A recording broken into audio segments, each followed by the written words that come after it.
'cause this is the only way to be. You've heard all my stories, you know it's in my destiny. No pain, no love, it's a long game, focus. Dive in the war, be the soldier, no difficulty can hold us. Keep looking out for the danger, even from things that we seem to love. Just with a snap of my fingers, enemy turn to dust. Now keep coming, keep knocking my door. It's the bloodshed that leaves me hungry for more. Always ready for war, feasting on the applause, 'cause victory is written into my core. So come on, now bring it on. I've been waiting for too long. My rage is growing stronger than a storm. so come on, can you feel it now? This is what I'm talking about. The craving sound inside my mind for days and hours. I say it loud, say it proud. I got my dreams in me. Here comes the killing spree. Can't be defeated, 'cause I am believing. Let victory make history.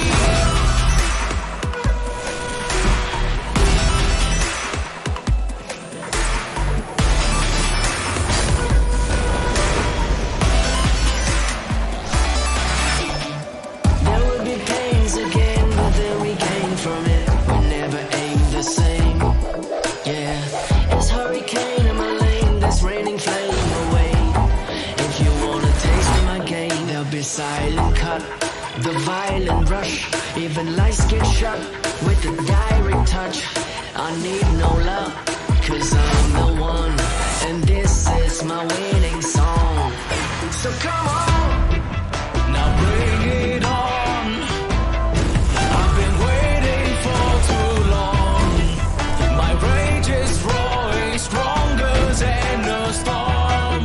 so come on, can you feel it now? This is what I'm talking about. The craving sound inside my mind for days and hours. I say it loud, say it proud.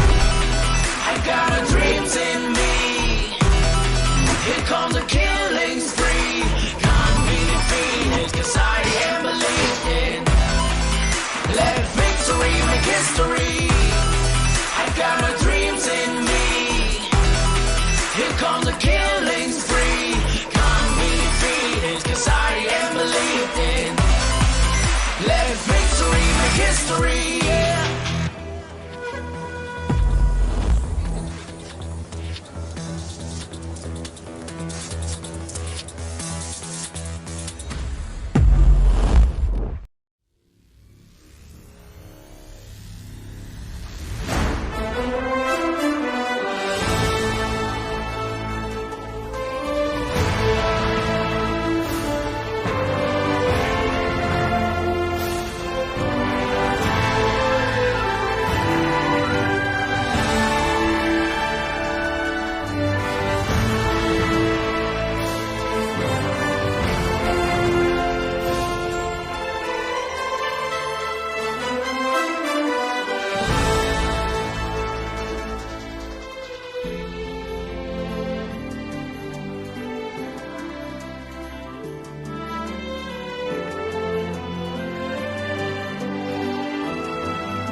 Welcome everyone, I am Leandro Mika e eu quero desejar a todos participantes do torneio Summer League um bom jogo. Good luck to all!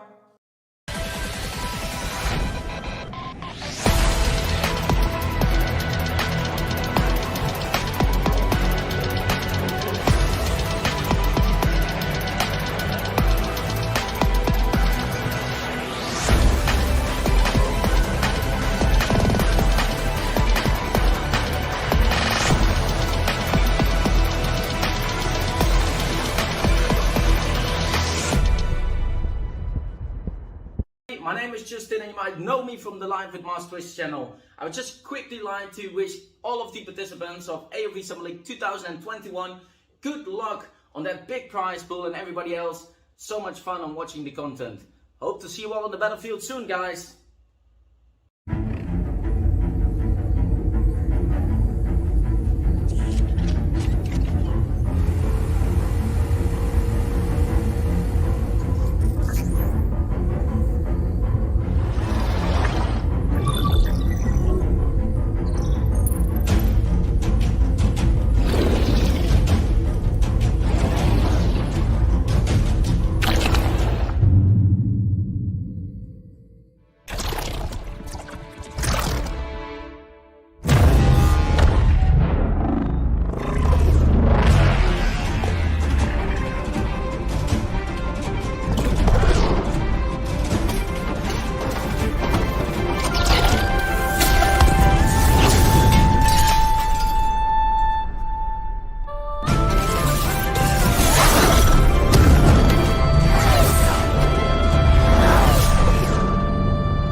Hello, I'm Alfonso Gardeazabal, once again speaking on behalf of the Arena of Valor development team.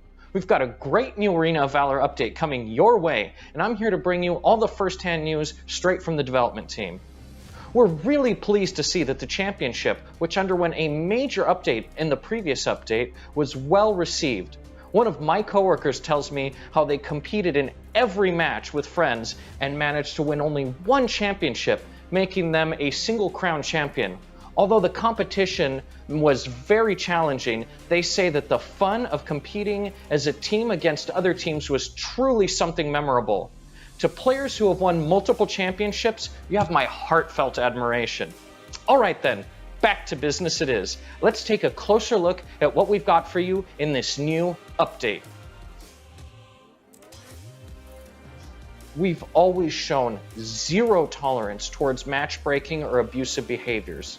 However, the algorithm has always been one of the most difficult to optimize in the entire game. Therefore, we are continuing to improve the algorithm and strive for an ongoing progress so that more bad conduct can be subjected to monitoring and penalties, and in turn create a better game environment for everyone. In this tweak, not only did we optimize the algorithm, but we also increased the penalties. Player accounts judged to be displaying match-breaking behaviors will lose all data from the highest rank and the Seal of Kings. This means that match-breaking players will not only be banned from their accounts, but they will also be immediately removed from the rankings. Their highest rank will be reset to Bronze 3, and the Seal of Kings will be reset to 0. Even while penalizing bad conduct, we've always believed that players with good conduct and attitude deserve to be encouraged and be seen as role models by all players. In some cases, even when they lose, these outstanding players continue to encourage their teammates to do their very best, even when at a disadvantage, and not give up until the very end. Even when defeat is imminent, they just keep being positive. In order to encourage these MVPs that lost, we have made a small optimization. When a player becomes the MVP of a losing team, the stars earned by the losing MVP will be settled first. This is to prevent a situation where Brave points are deducted if Brave points and the losing MVP stars are settled simultaneously. With two powerful creatures dominating the battlefield, the enraged Darkslayer and Drake, those brave enough to challenge them on their own often pay a heavy price for their recklessness. If you've experienced the powerful wrath of these creatures, like me, you've probably wondered what it would be like to command the battlefield as they do and gain the absolute power to crush ordinary mortals. Or do you share the thought commonly expressed in fairy tales where dragons are always fated to be slaughtered by the courageous? Given the... Okay, so we're beginning. No, it's fine. I'm at the discourse. Welcome everyone back to our last part of the semi-final of the tournament. And today we're gonna thank our sponsor first, Trovo, a streaming platform that helps gamers do their jobs and help the viewers view the streams too. And Teamy, the developers of Arena of Valor and the game itself, for sponsoring us with the monetary prize of 150 euros and vouchers valued to 100,000 vouchers in game. Yes, and here we have the second match of the semi-finals between Team tfsfm on the blue side and Team Hengez God on the red side. I'm hoping for a very exciting match here. We can see that Team tfsfm get their very their convincing win against Team Yakamos in the quarterfinal with a score of 3-0. But Team Hengez God hasn't had the chance to prove themselves yet since Team Clown Cats chose to retreat from the tournament, so they got to the semifinals. And today will be the opportunity for Team Hengez God to prove to the audience that they're worthy to be the champion of this tournament. Yes, and these two teams are both German teams. So far, yes, they probably played against each other a couple of times already, and this is gonna be one interesting match. Yes, you see a Pura getting picked up as the first pick from the blue side, and Alice to counter it on the red side here with the very Irish smart move. already as a first pick. Oh, we can see that a support in ADC is banned for the first batting phase here. No, it's gonna be an Ignis instead. They're not gonna decide their support yet, I think. And now, as for Team tfsfm, we're gonna have Kira and Caffeine. Caffeine is still hovering in here. They haven't decided yet. Maybe a Hayate is gonna be good, but they're gonna have to see whether the Team Hengez is gonna pick some tanks or some warriors, so they can decide whether they're gonna choose Hayate or not. Well, both Captain and Hayate. I think that Caffeine is a safer choice here. It's not just a safer choice. Let me remind you guys that this is a BO7 with lower band picks. So I think they wanted to save the Hayate for later. Absolutely, they're gonna need that Hayate card for the match where they have so much warriors and tank for the opponents. So now, on to the second batting phase. We're gonna have Mina banned for Team Hengez God. And now back to Team tfsfm. Oh, reply to that, they're gonna ban the support. Both teams looking to ban supports here, I think. No, they opted to ban warrior Varus. And yes, it gets locked in at the ban. Oh, I don't think that Varus banned. Yeah, they think that are gonna go jungle, I think. So Varus is banned here. Followed with that, we have a G ban, also heading toward that a Slayer lane position from Team tfsfm. Yes, I'm expecting a Scud ban as well here. Oh no, Superman, Victor. They don't want those roaming type of heroes. And yes, Victor get banned here. Absolutely, they have studied each other well and they know what card their opponents like to play, and they opt to ban those cards first here. So back to the last picking phase of Team Hengez God. I think that they're gonna need their if they're gonna go Slayer, they're gonna need a new jungle, and they're gonna need the support. Let's see if they're gonna decide the support. Yes. Last time they hover around that Alice as a support, but maybe this time they're gonna change their mind and pick something else instead.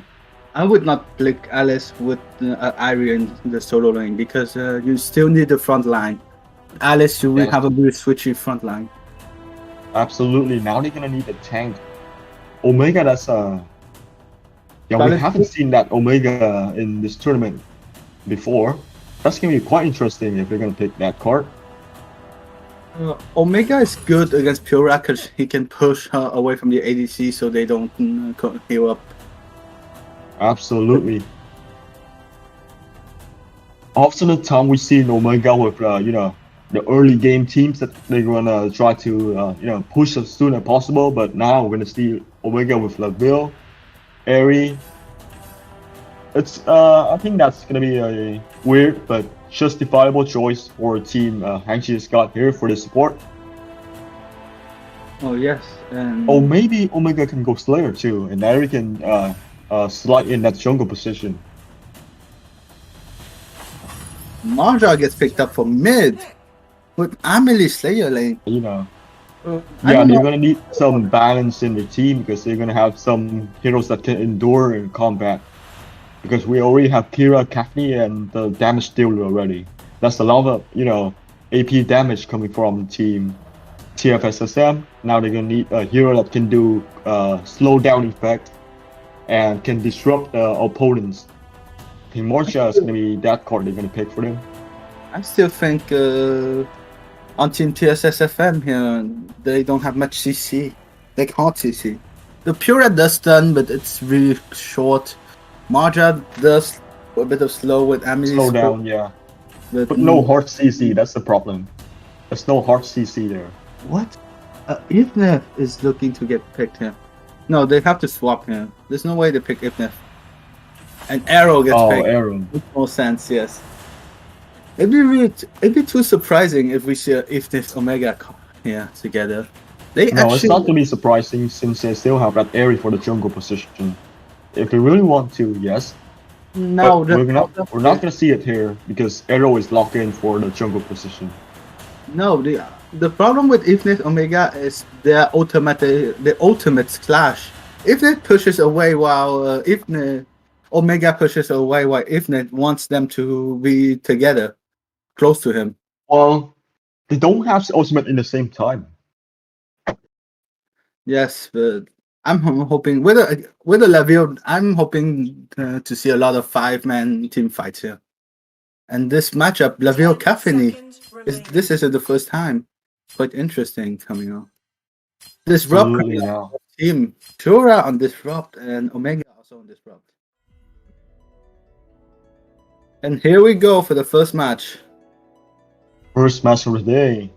In the BO7 between Team Hengez God and Team TFSSM, with Team TFSSM gonna be in the blue side, and Team Hengez God gonna be in the red side here. The first match of the BO7 or semi-final here.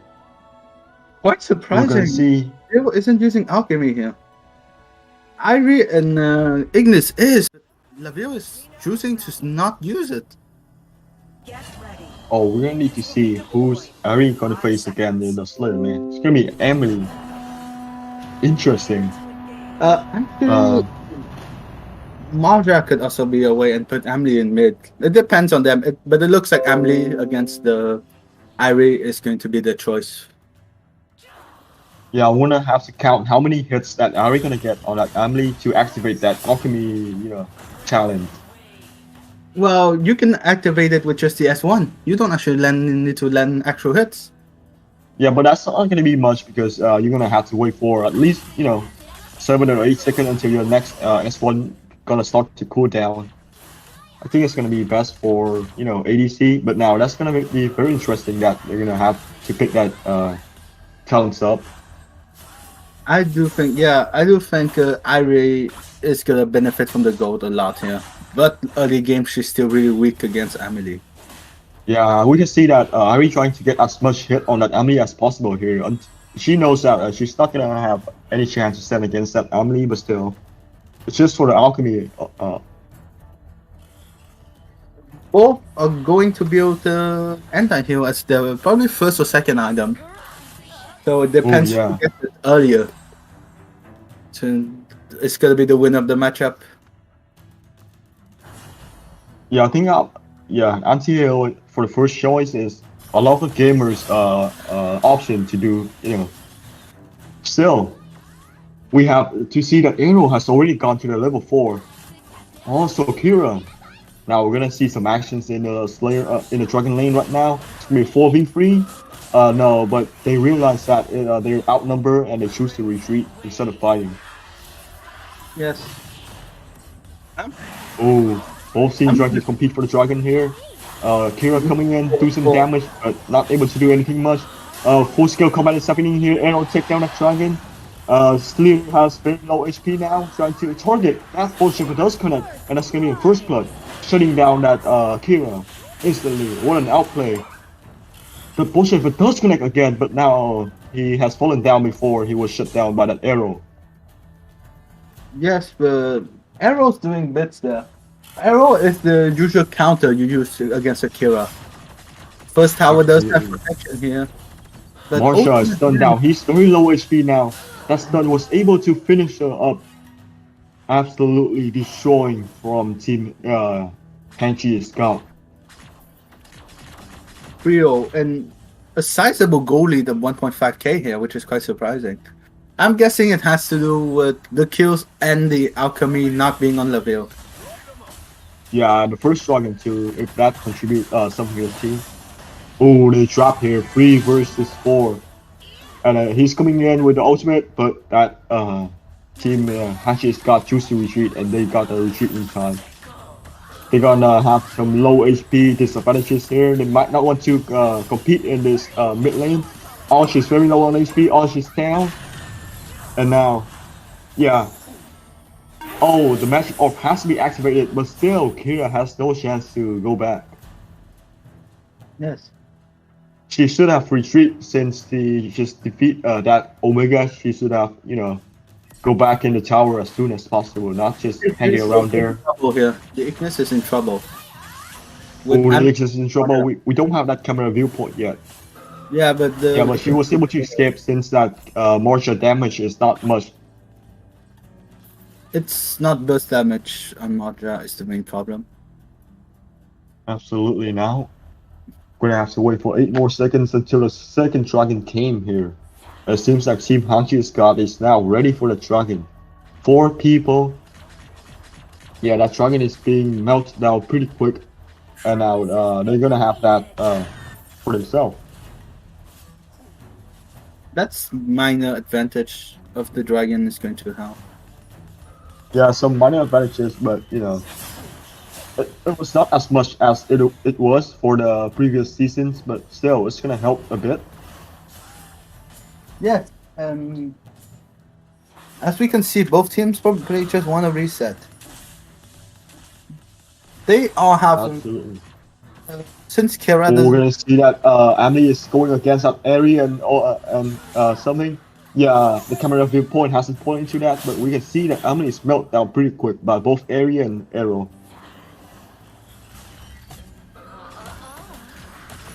Some actions coming in at Slayer lane. Marsha has the ultimate to retreat, but now they return that damage. But still, that's a lot of damage still. Over with the really huge drop. Let your teammate go to a tower dive. And now, Kira's on low health, Ouch is on lower health, and he has to be down. Oh, 3 members down. That's very unexpected here. We'll see if Marsha's gonna go against Ignis. Ignis on very low health.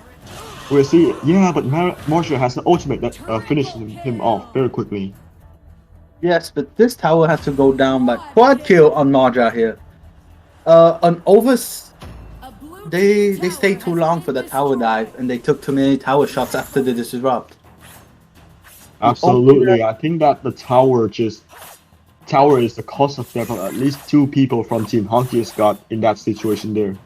Yes, they should have had Omega stun the tower first and then use disrupt to have it stun the second time. Absolutely. Omega is a very special hero that can have stun and slow down effect on the tower. He should be capitalizing on that.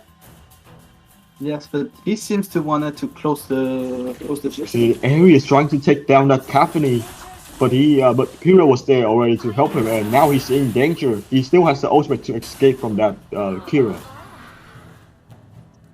And we see a lane swap happening soon. Yeah. We're going down here. But this It's tower will actually- be traded. No, It's only have 112 health back, but still, the combat is still happening here. Arrow trying to go against 3 people. The bone shaper does connect. He can survive. And now his teammates gonna go there, rotating here, taking down that Marsha and that Caffney too. I mean that Kira too. I would like to see the items on Ivy. She's doing a lot of damage here. Yes, Absolutely. finished her anti-heal and is going straight for Fenrir here. Absolutely, that's gonna be a lot of damage done. Still, the area's being shut down by Emily, who just high depth ambusher. Yes. I think that the gold lead here is almost 3,000. It's more than 3,000, and the disrupt is being turned on to defend the tower, and they're gonna have a full team here to defend it. This Amelie has to build tank items so she can sustain, since that team needed a frontliner. But I'm not sure. This tower has to go down at this point. And Kathy does it. It's on very low health. You only need one shot. Yeah, it's gonna go down. The gold lead has not actually shifted that much after all these skirmishes. Ultimate on Laville lands on the Caffney, but no damage comes. Yeah. Because the area is trying very hard, split pushing here. Oh, she was not. Sorry. Oh, she's defending, but Irene here is probably the strongest hero on the map right now. Absolutely. Now we're gonna have to see combat here happening here. Leader is poke. They come to the enemy. Both ship will connect to 4 people, and now they're gonna have a very big advantages again. Team tfsfm here. Still, Lavilla is being targeted by that Emily. He has to go down. Slayer is left alone in a bunch of enemies. Still, he was able to shut down that Kira. But now Caffney is here to take down Slayer. The bolt shipper does connect, and Caffney has to go down. Krumi was able to take down the Kira too. That's gonna be a very big advantage for Team Hengez here. Yes, well the good thing is that the Ivy came in late, so she did 2 bone shaper connects at the same time. Yes. Now both ultimate being used by Arrow and Moira, they're probably just going to go back now. Yeah, the minions are highly have the right to go back, I think. It's all calculated. This tower going to survive with just a tiny bit of HP there. Ivy just didn't want to push it down. Kira here catching someone though. Oh, the combat's going here. Kira's on very low health. She has to retreat back. Great timing on the second ability from Laville, being immune to damage there on the Kira. We can see that, yeah, Krumi still has no chance to get at Amelie because Amelie is very strong, slow hero. But still, Amelie has to do a lot of damage. You can see, after one normal attack, after the second ability, she was doing like 1/5 health of that Morsha already. Well, she's doing around 1,400 damage on the normal attack. Is there any critical damage here? I haven't seen it yet, but that seems like a lot of damage. It's because it's true damage. She has the Omni Arms, which got to split the attack for a second damage, normal attack, which does scale up quite a bit. Absolutely. Mid tower And goes down here though. But that's gonna be a trade for a Dark Slayer. And now I'm gonna see if Team Hengez gonna go and push more tower to compensate on that Midland tower loss here. Very The early dragon. here though. Yeah, they want to do it now. Since they have 4 people against the 4 of Team Hengez Kira still trying to split push. I don't think that's gonna be a good choice or not. But still, that inner tower is being threatened. Yeah, but this tower, this Drake probably won't be able to push any tier 3s. Get shut down here on the tier 2. And Kira's trying to go in. Yes, but I'm thinking this Kira has very little impact this game here. Probably because of the Laville and the Arrow and the Ivy. All 3 of them are really difficult to catch. So the only one who can actually catch is Ignis. But Ignis seems to be building a semi-tank build here. With the Shooter Blast, and probably Troy's gonna get picked up by Ignis as well. He's not gonna be doing too much damage, but he's gonna be really annoyingly tanky, this Ignis. Yeah, the endurance in combat's gonna give his team some advantages too. Okay, their whole team building a very... Oh, fight come here. Boom. And now that Angel is gonna be ultimate in, the phone shiver connects to 2 people, and now that's gonna be a lot of damage done. Kira was able to shut down Aerie, but she has to go down too. And the tower is disrupted, is turned on to defend the inner tower. Literally trying to do something here. But phone shiver connects again. Kathleen is on very low health. She has to retreat. Yeah. And still, the inner tower is not down yet. Oh, it's gonna be down now, I think. Yes, but for a fight this long, just getting this tower is probably not worth it for either teams. Absolutely, but still, he's I mean, endured like 5 or 6 seconds in front of 4 enemies, but still his teammate was not able to capitalize on that. Kira coming here, getting Kira double was kill. able to shoot a 2-person, 3-person here, and now that's gonna be advantages for. Yes, as I predicted, that tower fight was costly for actually both teams. No real advantage, and this tower didn't even go down. And now both teams are closer to late game. Caffeine getting all her core items sorted out already. Kira and Marja also on very good gold. On the other hand, Ivy has all her core items, and Laville as well. So this is going to be a late game fight here, coming out from both sides. You can see that the advantage is shift toward Team CEST. Now they're gonna have the guts to contest for that Slayer, but now, yeah, they're gonna have a Slayer here. Arrow jumping in, doing some damage, trying to shut down that Caffeine, but she was protected too well by her teammates. And still, he's still trying to do that. Go down on the Kira gonna go down first along the ADC. Now Marsha has the ultimate to escape. And that's gonna be Marsha and Kira trying to defend the tower against 4 people. Oh, I mean 5 people here. A very No one was shut down. player. I think Marja is going to... Oh, ultimate on Marja here. Marja Kira will be able to defend this tower. She was melted down very, very quickly. Now that tower, there's no minions left, but they still want to push the tower without minions. That's gonna be very interesting. The tower's going down very quick. Kira's back. And Caffeine is back in 4 seconds. If they don't end this quickly, it could be a disaster for them. Absolutely. Now Ares being shut down already. Yes, they're being melted here. That choice to end the game was not a very good choice here. Caffeine can still They go cannot on. have enough damage. They cannot have enough time to destroy that base. Now the blue team can now bum rush the mid as well, but they choose not to. They choose to get for the Enraged Abyssal Dragon here, who just spawned.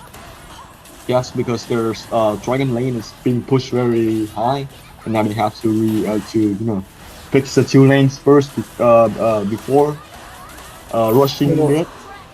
Yes, yeah, but so if they wanted to, they can also do the 5v3 that the opponent just did and failed.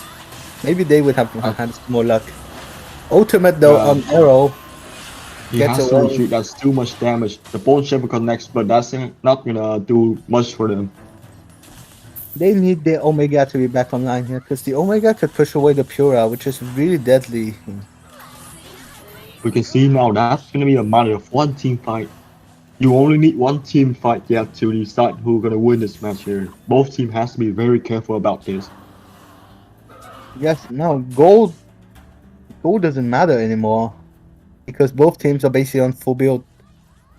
Absolutely now. Yes, only the supports are probably a bit underfarmed. Well, that their frontliner more precisely, the Amli and the Omega. Great stun coming in though, on the Amli though, so it won't matter. Yeah, his teammates were not there to do anything just yet. But we can see here that's gonna be a 5. It's a 4-man gank and a go toward like Aerie. I wonder if Aerie knows that. Area jumping in, trying to do some damage on the escape, but that's gonna be too much for her. Reactivate, she gets away. She was not. But her teammates were here to retaliate very quick. The Tira has to go. That bolt jump connects to 4 people. Rock on the arrows, providing him with the tankiness. Emily though going off. This is a very long skirmish here. See, Emily was like so long in the combat, but his teammate doesn't have enough damage and endurance to stay here with them.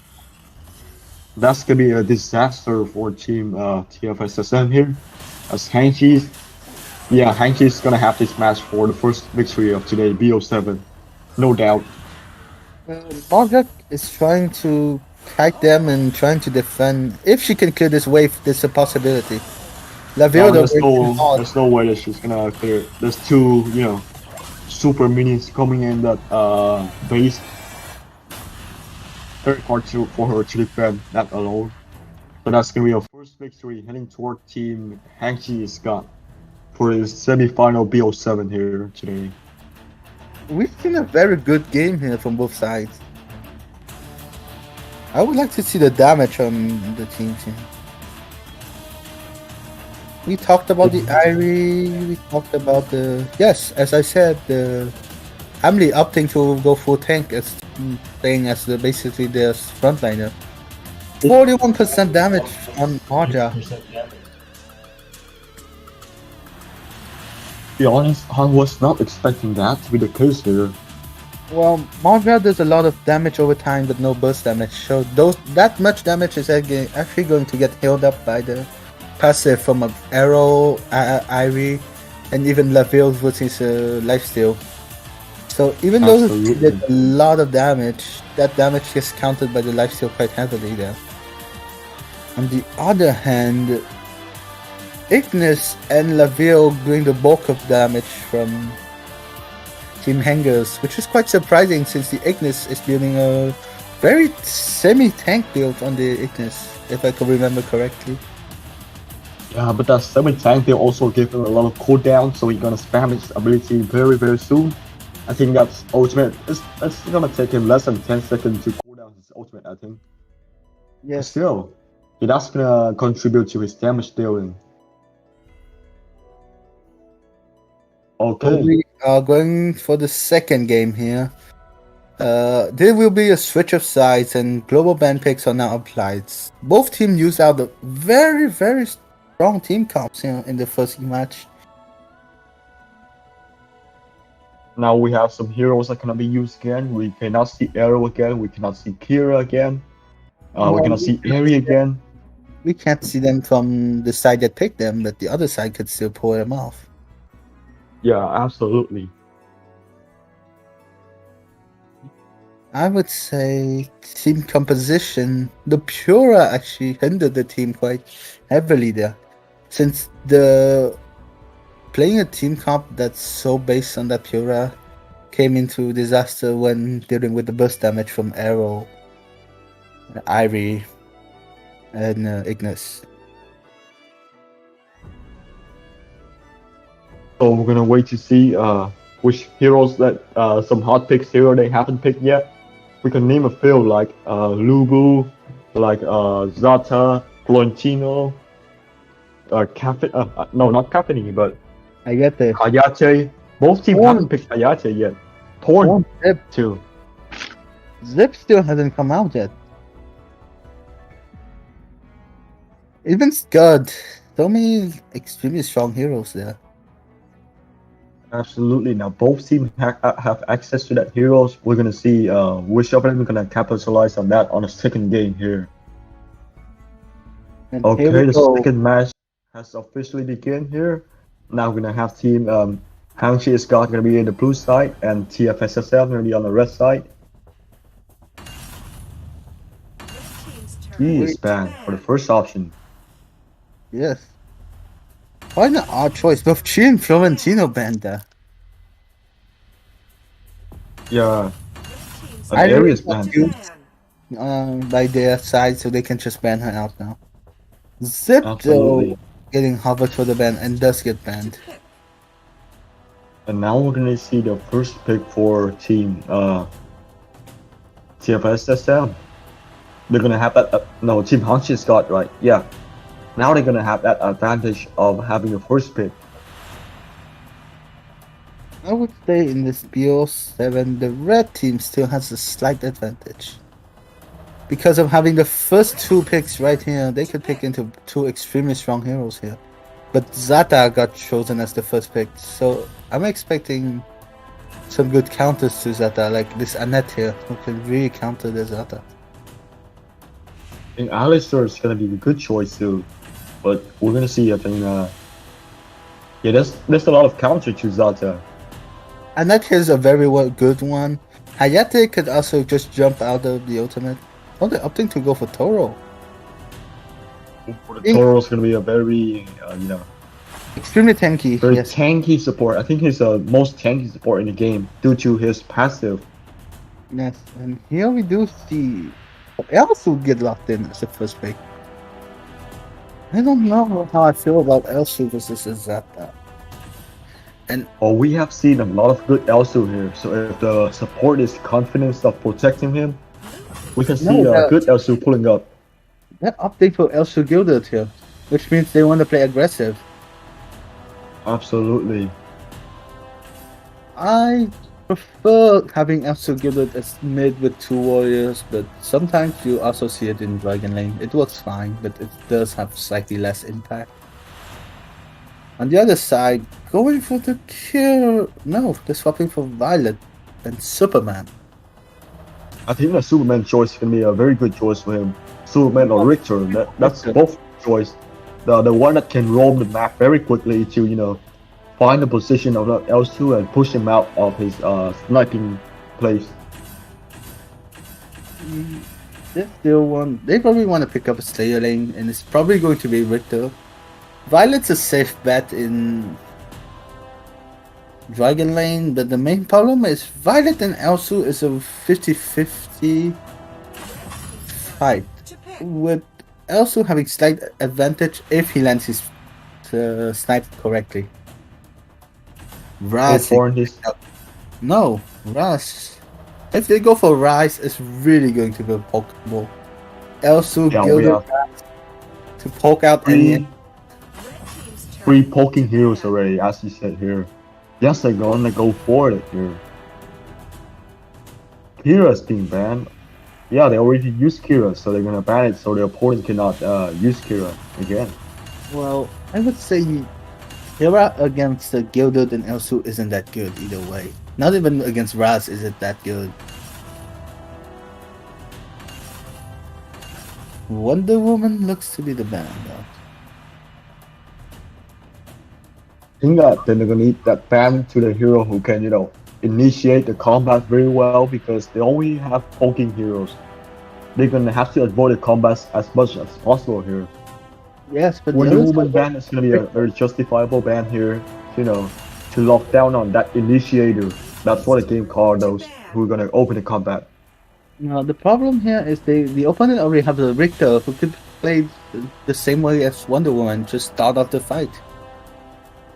With its double knocked up into his S2 for damage immunity. Yeah, but still, they cannot ban the Richter on the first banning phase. They're gonna have to throw it again. That Zip and Florentino first. I think they're gonna have to, let that Richter in.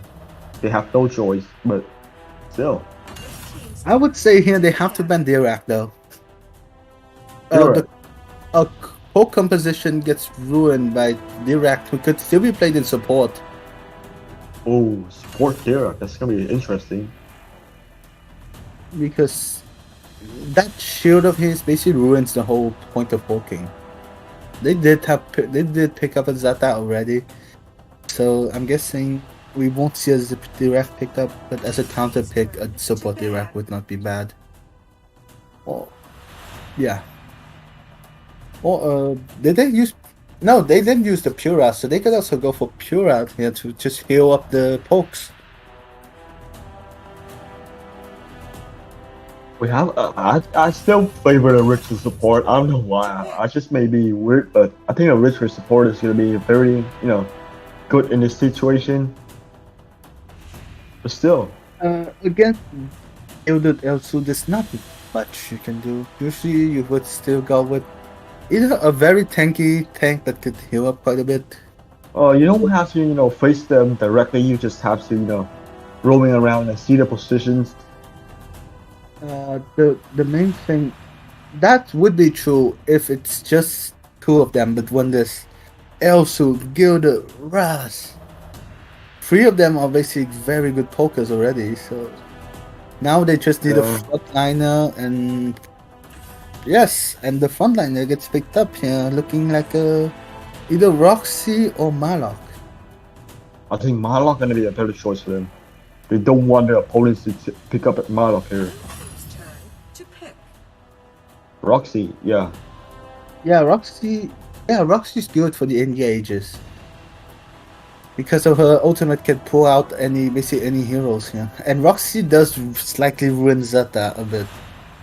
If Zeta comes in for her first two dashes and Roxy pulls her, she will be screwed. Absolutely. Now we're gonna see the two last picking options for the team. Hengez has got here. They haven't showed their support yet. Like they go up in Croft and Mina. Yes, tanky support that can heal by the name of Mina. And then Nakroff. I don't know how I feel about that, because the other team could invade heavily here. I'm expecting Aoi coming off as the jungler for the red team here. And they're opting for Baldoom. Oh, Baldoom to use his ultimate on the Elsu trying to snipe. And here I'm expecting... I still favor a Mina over a Baldoom, but still. Baldoom is gonna be a solid choice too, since he's very tanky against all the poking damage. Quick next Leo Lubu. I would prefer a very like a quick go in go out style of Assassin. Quicknack does a good job of that as well, and he has high burst damage.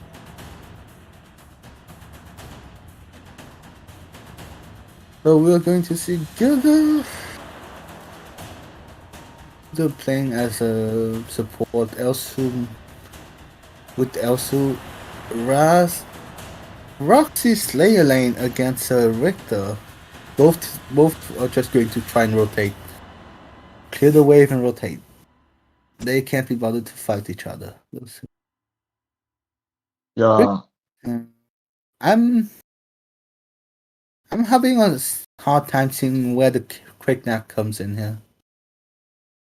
I think that the quick knack's gonna be there to still target at Violet and still give themselves early game advantages here. They have enough early game advantage with Raz, Gilded, and Elsu. Yeah, but they're gonna have to snowball this game very quick, or else in the late game they're gonna have very much trouble against team tfsfm here. We have that Violet and Violet combo. That's very much for them to handle all the damage coming from Violet in the late game phase. Well, I think Elsu could always try and snipe out the Violet. Be very hard for him because we have Nakroff, we have Richter, we have players that can block his snipe, can just catch him out of position and snipe him out very quickly. But still. Well, if this Elsu Gilded combo operates properly, it's still extremely powerful. Well, let's see what both teams are going to do. Baldoom still to just be standing there. Oh, now he's walking now. 3-man rotation coming from both sides. Yeah. The Richter camping that bush. First shot. Yeah, first two shots are going to be a miss for Elsu right there. And now watch the third shot. Yeah, the third shot does connect this side. And Roxy Gilded's done here. Oh, he was rolled back by that Baldoom. He has to flicker away. Yes, but we do see here that Violet's health is already 1/3 down. Raz here trying to poke out the Zeta. we see that both Quicknack and Nakrov are clearing their jungle at the same rate, and now there's going to be a combat here. Nakrov doing some damage to that Quicknack, but Zata was also in low health too. It's an even trade. Both teams are just gonna go back to the jungle. I do think Raz the doing some Quicknack is damage. gonna heal a bit more than the Nakrov team. Depending on the Arcanas, but I do think Quicknack with his S2. Well, LC trying to snipe over that Mud Golem, but his range has not long enough to reach that. I do think the Mud Golem just got punished there. See, Oh, great when you catch on play the LC, you're gonna have to be caught out of position very a lot of time here. But still, his teammates were here to help them quickly, and now that's gonna be an outplay for him, sitting down at Slitter, Nakrov, and that Bullet too. And now the support is in very dangerous position. But that's gonna be a life trade between Raz and Balden. Yeah, a slightly overextension there by the Raz to try and get the life of a support. He didn't really need to do that. Elsu could have tried and sniped out the support there. Richter, Roxy, both are just going to try and rotate as much as possible. Raz are poking Richter. Not much damage though coming from this Raz. Oh, that's gonna be that Roxy gonna have that sprint talent instead. I was expecting, some kind of punish or smite.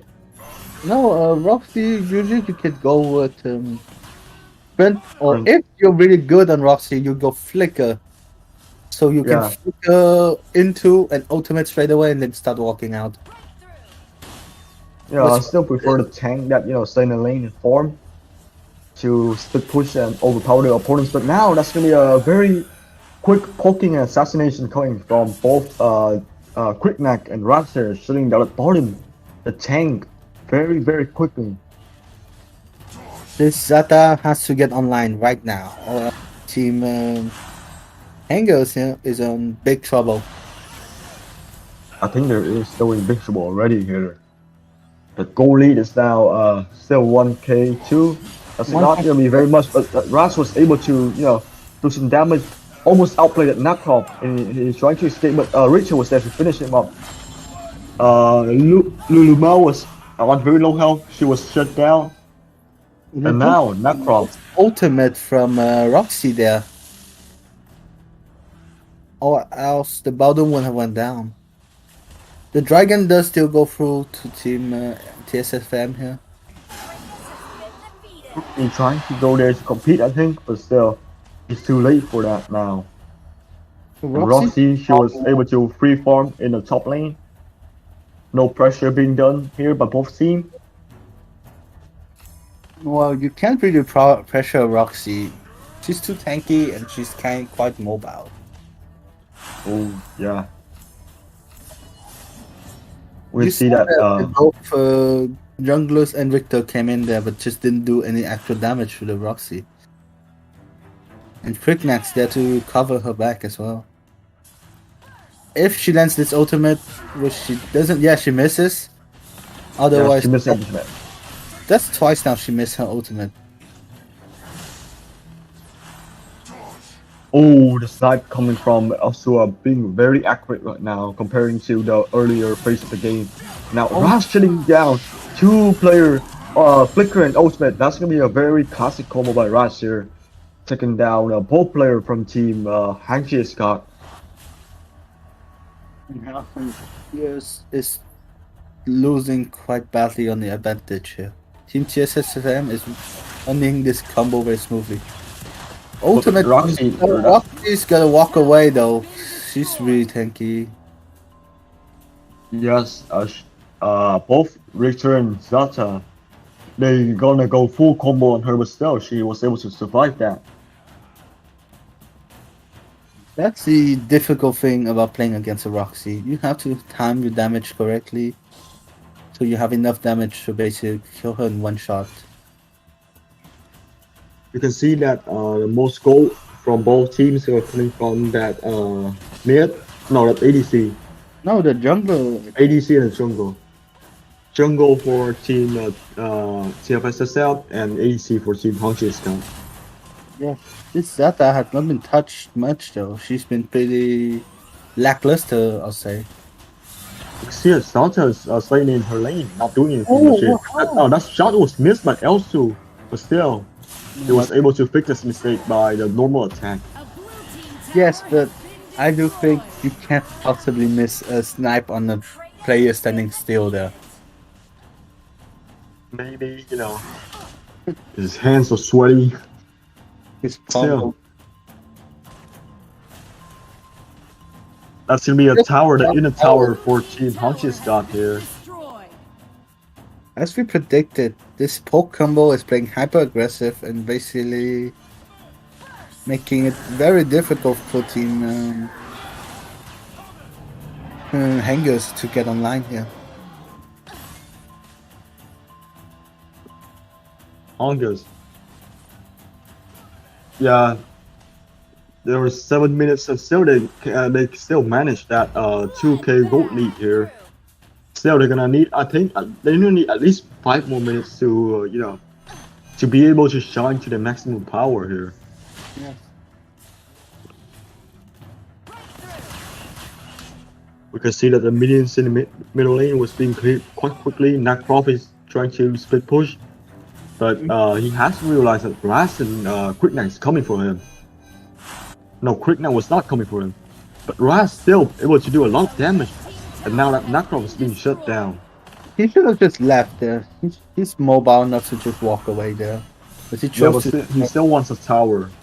Life of tower trade. I don't know how to feel about that yet. Stun coming in from Gilded here. I say this Elsu's not been playing great though. This Elsu- team is really good, but the Elsu, well, his KDA says he's been good. Yeah, great ultimate by Roxy there, but the Richter gets away with his flicker. Yeah, I think Elsu was not doing much damage with his team in combat. It's all split pushing and clearing the lanes, applying pressure only. Now Raz was being poked by some member here. Vale was able to do some damage already. And also coming from Quickneck, able to take down half of the health from Vale, and now Team tfsfm have to. Yeah, I think they're gonna target something here. The Nakrov here overstaying quite a bit. He might pay for it if he's not careful here. And also just Oh. trying to poke people out. Quickneck jumping in, trying to do something. Yeah, that's very Yeah. good. Very fast shutdown from Quickneck. Yes, that Nakrov overstated, and now Dog Slayer is going to go to Team TSFSM. And with their composition, this should actually be they should be able to get a tier 3 tower here.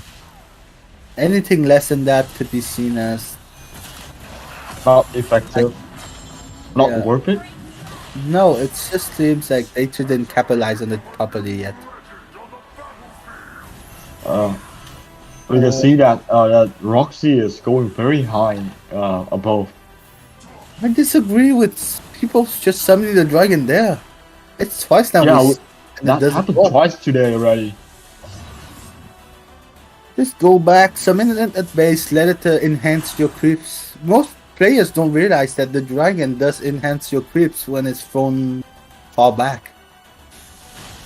Absolutely here. We can see that that Quickneck trying to take down Richter, but Richter has the invincible ability, his S2, and he was able to escape from that. The ultimate from Roxy does not connect, and there's nothing happening here. Apart from that, Vale was able to do a lot of damage, almost shut down that Elsu, but Elsu was able to flicker away. And so here, missing Now one. Vale has to pay for that. Yes, but as we've seen here, the push is melting down to not much here. They should have been able to push down at least 2 towers there, if not a tier 3. We can see that some, top-notch defense is going on here. Being very focused on the defending here. Still, like you said, Team TFSSM need to focus on their objectives more than just combats and wandering around farming. Like they don't need that right now. What they need is like total, oppression from their opponents. Yes, they're trying to pick up people, but not doing anything with that advantage. At this point, it's just going to get to late game again. When it's gonna get to late game, that's gonna be very hard for them to that. Violet has too much damage here. Oh, Quick Neck trying to attack from behind. He was able to shut down the Violet very quickly, and Raz do some damage, but he was being poked down by that Necrom too. And now, after all of that, they got a first outer tower from the mid lane. Finally. I have to commend that the Team TSSM has a very good team fight, but the macro leaves a lot to be desired. Absolutely here. Lawyer has a lot of tanking ability here, but still. It's He was not able to do anything much here, losing all that HP, but his teammate was not able to capitalize on that, and the tower is not falling down again. Usually, when you're expecting your Elsu, you should be able to count the misses in one hand. I'm counting the hits. Oh my gosh! Cricknack goes down to Dark Slayer. Now I've seen that a couple of years back in an AWC, if I remember correctly. Huh. What a mistake by their jungler there. I wonder if he still got his, Dark Slayer buff on him after reviving. On the Cricknack, it doesn't really matter because he has enough damage to go in and go out. But here, Yeah, but now they're facing a 5v4 here. Yeah, they lose that Zata for the outer tower for the middle lane. yes. And That's gonna be a mid hero for mid tower trade. this also still has the dragon. Well, I think, is he really going to try and throw it in mid again? We're gonna have to see and find out. The smart move here would be to, yeah, he summons it mid again without any creeps. Another wasted dragon here. They're trying to, push, they're too desperate of pushing right now. The Baldur's ultimate does connect to both the Drake and Grass. But still, Drake was only able to do, half damage of the tower. That's gonna be a very big waste, as we said before. Yes, it's twice now that they completely wasted their dragons there. But the team fight does help them capitalize on the advantage here. You can see that Grass dived very deep into the base. He was buying some time for his teammate to take down that Hydron tower, but there's no minions left. Violet opting for what I consider as an attack speed build, which I completely disagree with here. Who ultimately Zata trying to do some damage, but that was not able to do anything much. And now I think that's gonna have to lose both high-ground towers, the middle lane and the dragon lane here. Yes. And that may be the game for them if they're not, be careful about that. Also, still shooting on the tower, and that's gonna be a GG for them. Overall, I would say the team comp won them this game comfortably, but they dragged it out way too long. They should have just tried and played it slower at some point to finish off the game. Overall, still a great game coming out from them. And with this, just bounce it back to a 1-1 here, if I'm correct. Yeah, that's gonna be a 1-1. First game going to Hengez, and the second game going to TFSSM. Both sides opting to have very strong heroes pick. Actually, I don't think much of Gilded and Elsul at this point in the meta. But yeah, a very heroes that are not probably tier 1, but to combo off to be amazing. Overall, yes. Raz did die quite a lot in this game, but did what he needed to do. And we are going to probably look for a third match here. Do we have any break in between the matches? I don't think so. No, we don't have any official breaks now. We do have a break if we hit 7 p.m. But that's still a long way from now. If the match keep going at this pace, we probably won't need to have that break.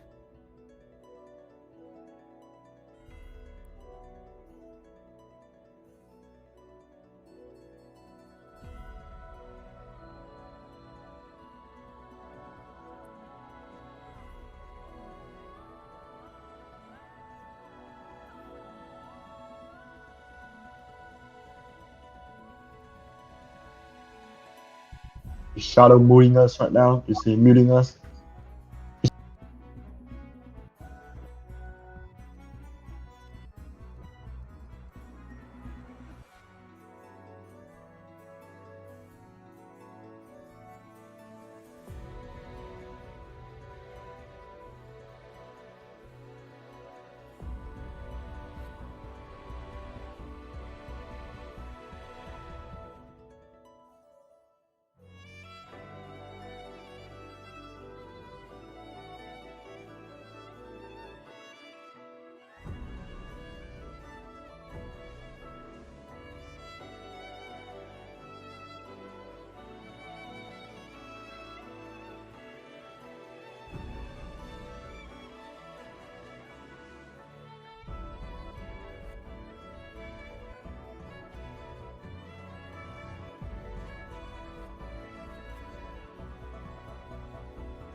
Thank you, Shadow. I don't know if Toka's switching with us right now.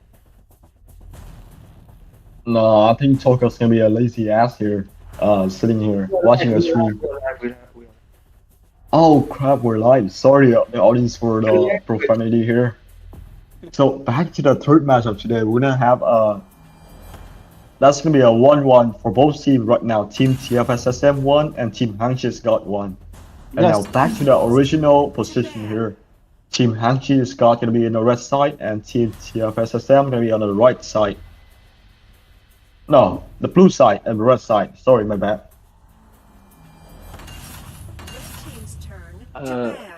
Yes, so we have Team TSSFM on the blue and Team Hengez on the red. First men are coming out as Florentino and Mina. On the other side, they choose to straight up ban Zip. They just don't want to deal with him. Last semi-final, we've seen Zip get open quite a bit, but not been picked that much. Here, Annette gets picked up though for the first one, and she locked in instantly. I think both of these teams know what strategy they want to go for this game. I wonder, if that Zip gonna be picked in this tournament at all. I mean, in the semi-final, last final at all, in this field 7. Well, I hope both teams chooses to open Zip to ban other heroes, because forcing a ban on just one hero for the whole BO7 is probably not the best idea.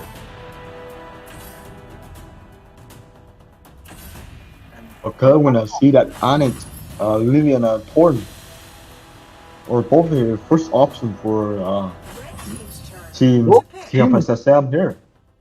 Both teams going out extremely strong for this match here. 5 hero picked, 5 tier 1 hero picked. And here Lu Bu comes out as well. Oh, that's gonna be a Lubu jungle and She lane. That's some very hard front line for Team Hengez got here. Way as well. She jungle and Lu Bu lane. Oh no, they're opting for Volcav. Both way around, But still, Volcap might be the option. No, I don't rate Volcap against Annette that much though. Because when he's on his horse, Annette can just use her alternate to push him back and lock him into a position where he can't really get much advantage. Unless the player feels so confident about his Volcap skill, I think they're still gonna avoid that Annette disadvantage here. We have seen a lot of Volcap in this tournament already. Absolutely showing efficiency from Volcap. Always be the front liner, always be the tanky, the initiator of the combats. And that's gonna be the thing is, I'm not sure what lane this Volcap is going to be played on. It could be jungle. Pretty sure that's gonna be a jungle lane. I'm pretty sure that's gonna be the case here. I'm not so sure. We've seen a lot of Volcap played into both jungle, Slayer, and we've seen it come out as support once as well.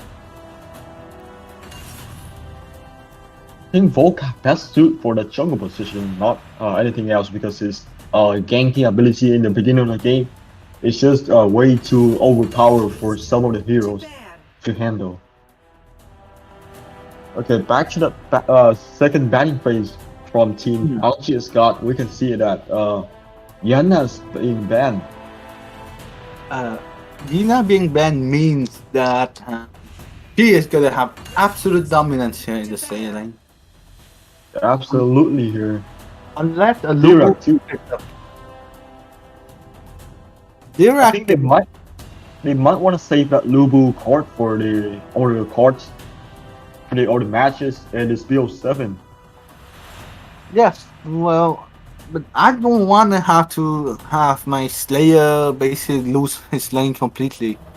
So maybe we could see an Omen come out here and try to play a good fight against the Chi. An Omen. Lubu. Roxy's fairly good against Chi as well, but I think they used the Roxy already. Extra getting banned though is super strange as well. As I recall, I haven't seen a Dextra in this tournament yet. I don't know if it's right or not. It may be because I haven't cast enough games. But no, Dextra we haven't seen in the tournament per se, but we know how Dextra works and we know how dangerous that ultimate is. Yeah, absolutely. But still, they can avoid that ultimate by not touching her when she ultimate. And Varus get banned. Varus seems a safer choice for them. Yes, and Varus getting banned means that they are not expecting the Volcap or the Chi to go either Slayer or jungle. They're expecting one of them to be support if they're banning Varus. And they pick up the Dextra. Oh, Lorion here. Lorion can just, I think Lorion's gonna be a very good CC / initiator / assassin here. With his ultimate, he can just shut down a Thorn very easily. She can knock up that Liliana, Annette. But still, Lorion's still being very easily countered by that cleansing support item. Yes, and here we could see a Fawn running the Purify as well. Fawn usually could run Purify. Yeah, like your Fawn could also run his talent as Purified instead of Flicker here to deal with the Lorion. And Malok gets picked in as a Slayer laner, and Zil. Quite interesting here. Usually, for those supports that you want to play with the Malok as a combo, I think Alice would have been better than Annette here. Still, Annette is going to be their first choice here. And they haven't seen the composition of the opponent yet. So Annette's pick. They might want to change their mind now about picking a support, but they cannot do anything else about it since that Annette is going to be their first pick. Lumberg. Very interesting here. A lot of knock-up and a lot of CC coming from Team Hengez got here. They got Lorion who can knock up their opponents for 1.5 seconds. With Lumber who can do the same. They want a CC chain, but I don't think Lumber's kind of weird choice here because if I'm playing if I'm gonna have a vocab in my team, I would like one of my support to be able to run a disrupt. Lumberg, I don't think runs a very good disrupt. Yes, we see him run the flicker here. I would have said Wonder Woman here as the support would have been better. So she can run the disrupt and can do the same type of stun as the Lumberg. Very interesting. 10 seconds remaining. I think that in the lane that Marlock can stand some chance against G because his range is a lot better than G. He can just stay. He can just keep his distance away and swing his cleave, just to do the work for him. Yes, well, the main thing with Malok here is I think he's gonna get massively out rotated by Chi. Lane priority will definitely go to Chi here. Well, unless he can find out a way to control his minions flow, I still think that Malak can be a solid choice for the Slayer lane. It's just not being able to rotate as much as that Chi. Because the Chi can stop Malak from rotating too. She was more mobile, she was more efficient when it comes to ambushing, assassinating.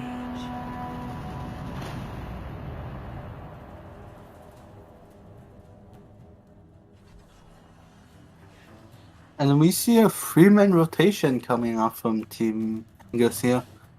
And only a 2-man here opting for the Liliana and Annette to clear that wave while Fawn solos the other wave. This way the Liliana is able to move earlier. And now she can start poking extremely hard here. Yes, as we start speaking about it. You see the Malak having some issues dealing with the Chi early game. Yeah, Malak should have kept his distance away from that Chi, not just approaching her like that. You cannot fight one-on-one with Chi if you're in close range. It's a very dangerous thing to do. And now that Liliana was able to take that minions back to his team. Lorion still playing very, aggressive. And now that first blood comes to that full cap, able to connect his S2 to that horn. That's going to be a very big advantage for Team Hengez got here. Now that the ADC is dead. And Lilian has been targeted too. Some damage is being done there by Hayate. I think that's gonna be a fair HP trade here. I would say on pure team composition here, I would give this game to Hengez. I don't think picking a Malok into a Hayate is a good idea. But still, they don't have any option left to deal with that Chi. So, some damage by that Zil. Now he has ultimate already. Literally is at low health, but still, his ultimate is still activated. He's still in the invincible form. And now Zil gonna have to pay for that. He should be realizing that before jumping in that vocab too quickly. Yes, a 2-0 lead going for Team Hengez here with Malak being shut down by Chi very quickly here. The ultimate does connect. He's going for the whole combo there. And now Malak has to be dead in less than 3 seconds there. Yes, Malak I still didn't build his Guild of Grief yet, so the CC on Chi is probably really difficult to deal with right now. He really needs to build it quickly. He chose to opt for some defense as well first, instead of finishing his Guild of Grief. I'm not sure if he's trying to go for the Guild of Grief first or just defending item first. But I'm pretty sure the Grief should have been a first priority for him. Yes, first priority Grief, second is probably going to be anti-heal against the Chi. Zil some actions coming out. There's literally ultimate coming in, trying to shut down that horn. He did. He's still being invincible here in front of the combat. Malak jumping in with ultimate here, doing some damage, but he was not able to shut down anybody. Just to chase the opponents back to their home. Yes. And as we said already, the lane priority here coming out from Chi is insane. But here, a solo kill coming in for Liliana on the Hayate there. Actually, that's gonna be an assassination from that. I think Liliana, he was hiding there already, ambushing that Hayate, who was being caught off guard there. Liliana doing the bulk of the work here. You can see the free man rotation is coming off here. It's gonna be a 3v3. But still, ultimate Brazil connecting to that G. Now Malak with ultimate trying to help his teammate, but now G was being too damaged. He has too much CC. He leaves that Zil no chance to escape. He had to What a- flicker there to get the Zil, but she got the Spirit Sentinel with the Volcav on top of it. I think that Malak has to be more aware of the position. He has to alert his teammate where the Chi is. He's being caught out of position too many times in this game already. And now Lumber trying to go in. The ultimate connects to only one person, and that's gonna be the support. Not much to be seen here. Now that's gonna be a 2v2. Still, Volcap has his ultimate Chi doing a lot of damage here. Zil has to activate his magic orb, and now some advantages coming for Team Red here. Team Hengez got. Yes. As we mentioned since the beginning, that she is going to be extremely difficult to deal with. And she's so showing why now, but I'm hoping if they can reach late game, which knowing both of these teams probably will hit late game for this game as well. I would say that she does scale off quite heavily late game. Great stun there. Absolutely. Yeah, I was waiting for the stun by Lorion too, but he does not choose to do so. Imagine being knocked up by both Lorion and Lumber, that's gonna be quite deadly, but his teammate was not there quick enough for him to connect to that team fight. Or I would disagree with the choice on this phone to go for the sprint over the Purify here. Yeah, I think the Purify is much needed here. Oh, some action coming on. Zil trying to ultimate that Hayate, but the tower is dropped, it's being turned on. The tower is doing so much damage right now. The ultimate by Lorian does not knock up anybody. Still, it connects, but it does not lock up anybody because the cleansing. But still, Anis is being taken down. Clearly, with ultimate, is able to tower dive very, very good. He's still in an invisible form. And now Chi once again going to very deep in the jungle to still.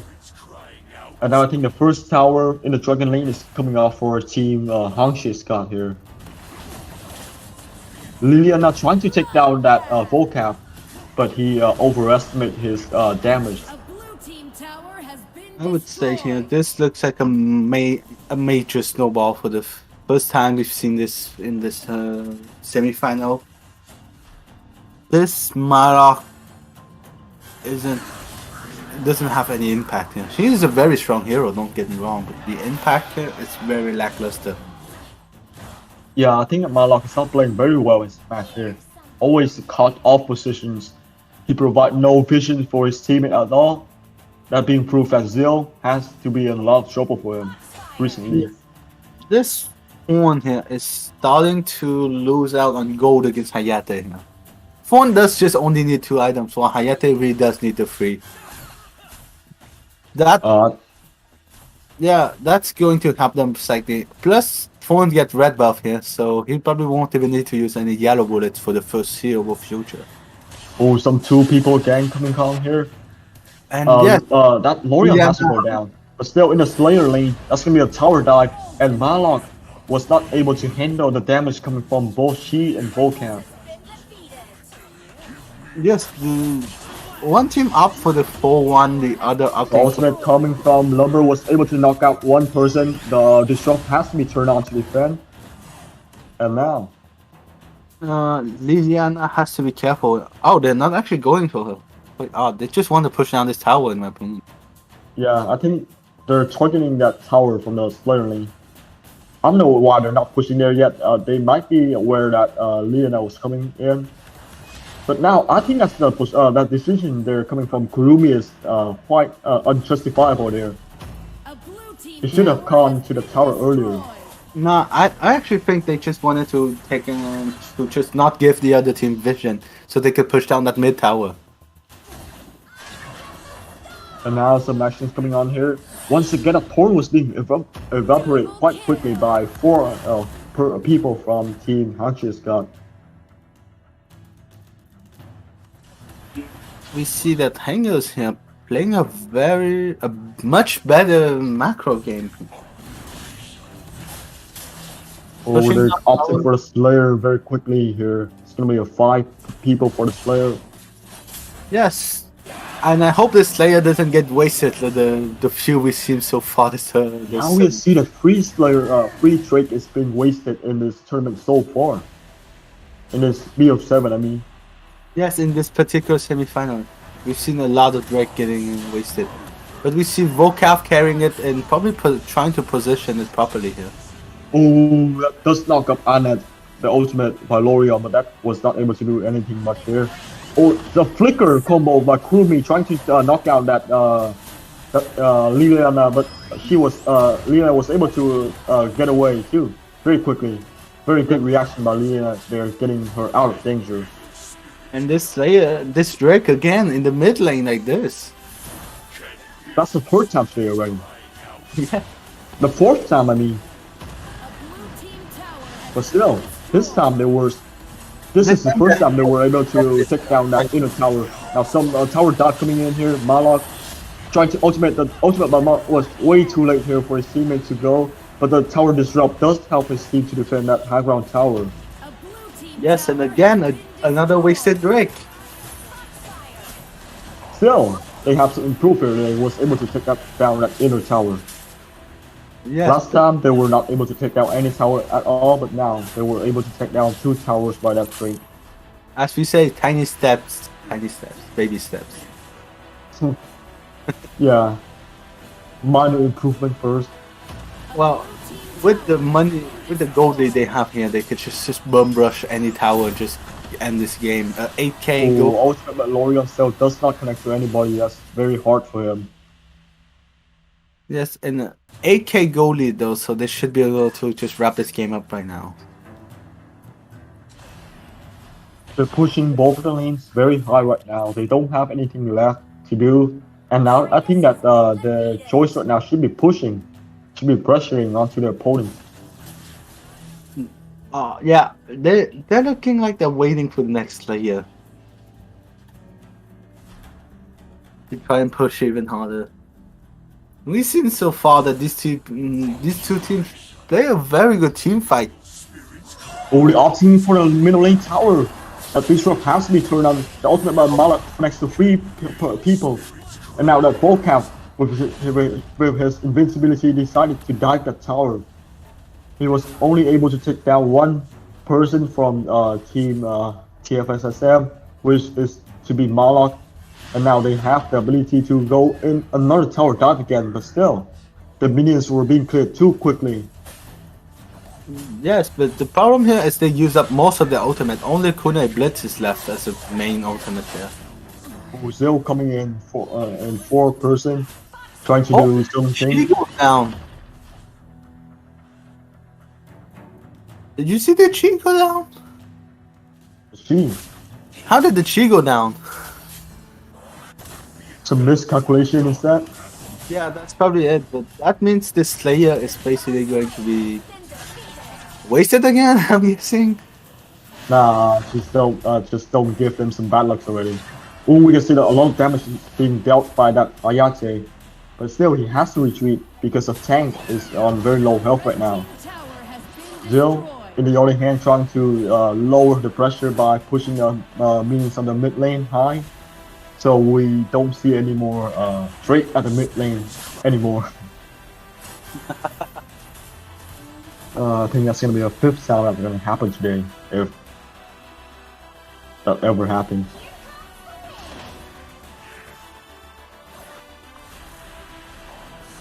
Oh, I do think though, like this game, if it drags out any longer, there will be a comeback coming from team CSFSM because of the way the team comp lies right now. actually, the Dragon, this is the first time of today BO7 that the Drake was not released straight in the middle. But still, he's trying to... middle though. Still, the Drake's still gonna go to the middle lane. Good sign. Now, more tower dive. The ultimate was able to knock out 3 people here. Now Zero trying to dive deep inside, doing some damage, poking a lot of damage. Hiatus on very low health. Team tfsfm is now having some advantages back here. But Chi still doing a lot of damage to the opponents. Able to shut down 3 people here.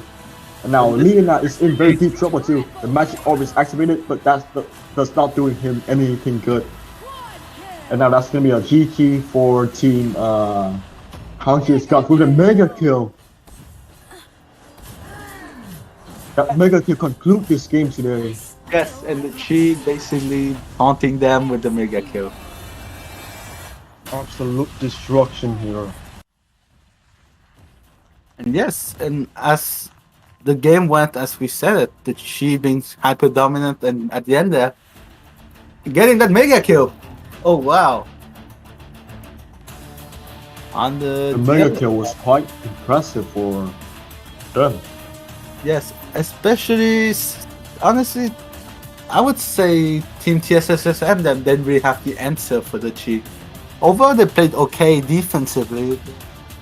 At the end, the snowball came and took them away. I would like this time to thank our sponsors since we're going on to the 3rd match already. Timmy, AoV, and Trovo for the 100k vouchers and the 150 euros in cash. And we will see you guys very soon for the next match, coming up in just a few minutes. Alright.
Alright. Returning to our fourth game of today between Team tfsfm and Team Hengez here in the semi-final, the last semi-final match here going on. It's going to be a fourth match of the BO7, and now we're going to have Team tfsfm back into the red side, and we have Team Hengez in the blue side again. And just a quick announcement that our fellow caster UV is off now, and we're gonna have a new caster here, Toka, coming in. Yep, hello guys. I'll be joining you guys for this match so far, and the future matches as well, in replacement of UVPK. And we do have the first two bands coming through on the side of, I believe that is. Cam, would you kindly remind me? All right, the blue side is going to be your team. The blue side is Hengez, and the red side is tfsfm.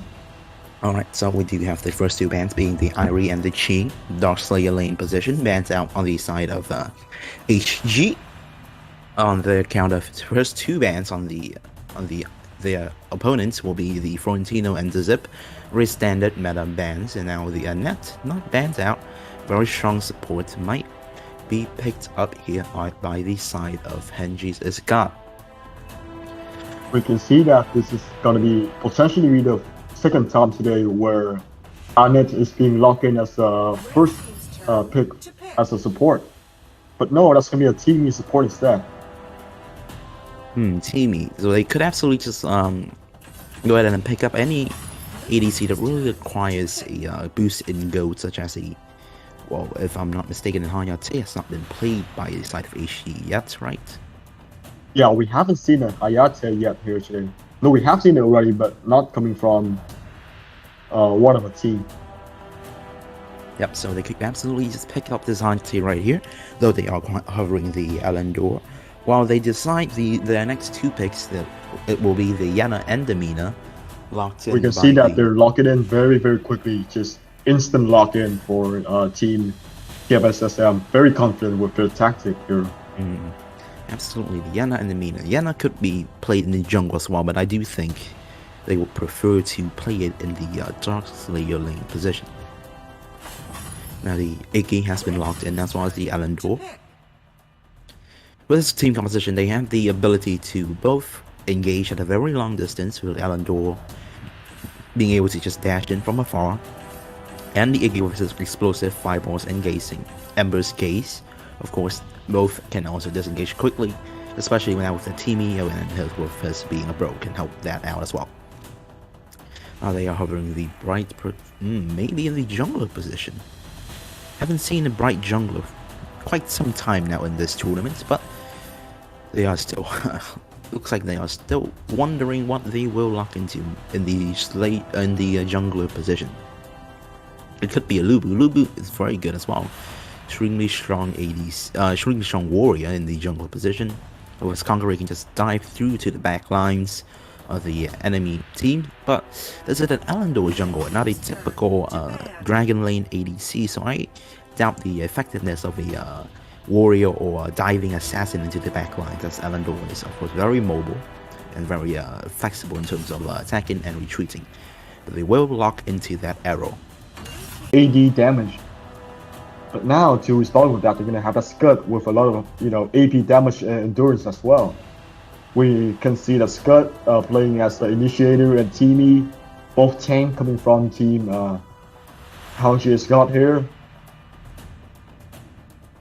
That gives him some strong front line to fight with and to endure during the combat.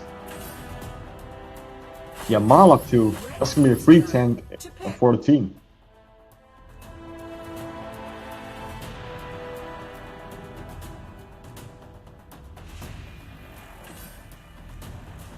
The Dirac is being hovered right here. It's a very strong mid. Could provide a good support to his Joker with that Genesis barrier. Although the Scud, well, picking the Scud does make sense considering that Scud does AP magic damage now since the quite a few updates ago, and that will be able to counter the Joker's pick a card, any card. as well as the Malok, very great diving potential to just land that ultimate shock onto the enemy's backline and create havoc in the team fight.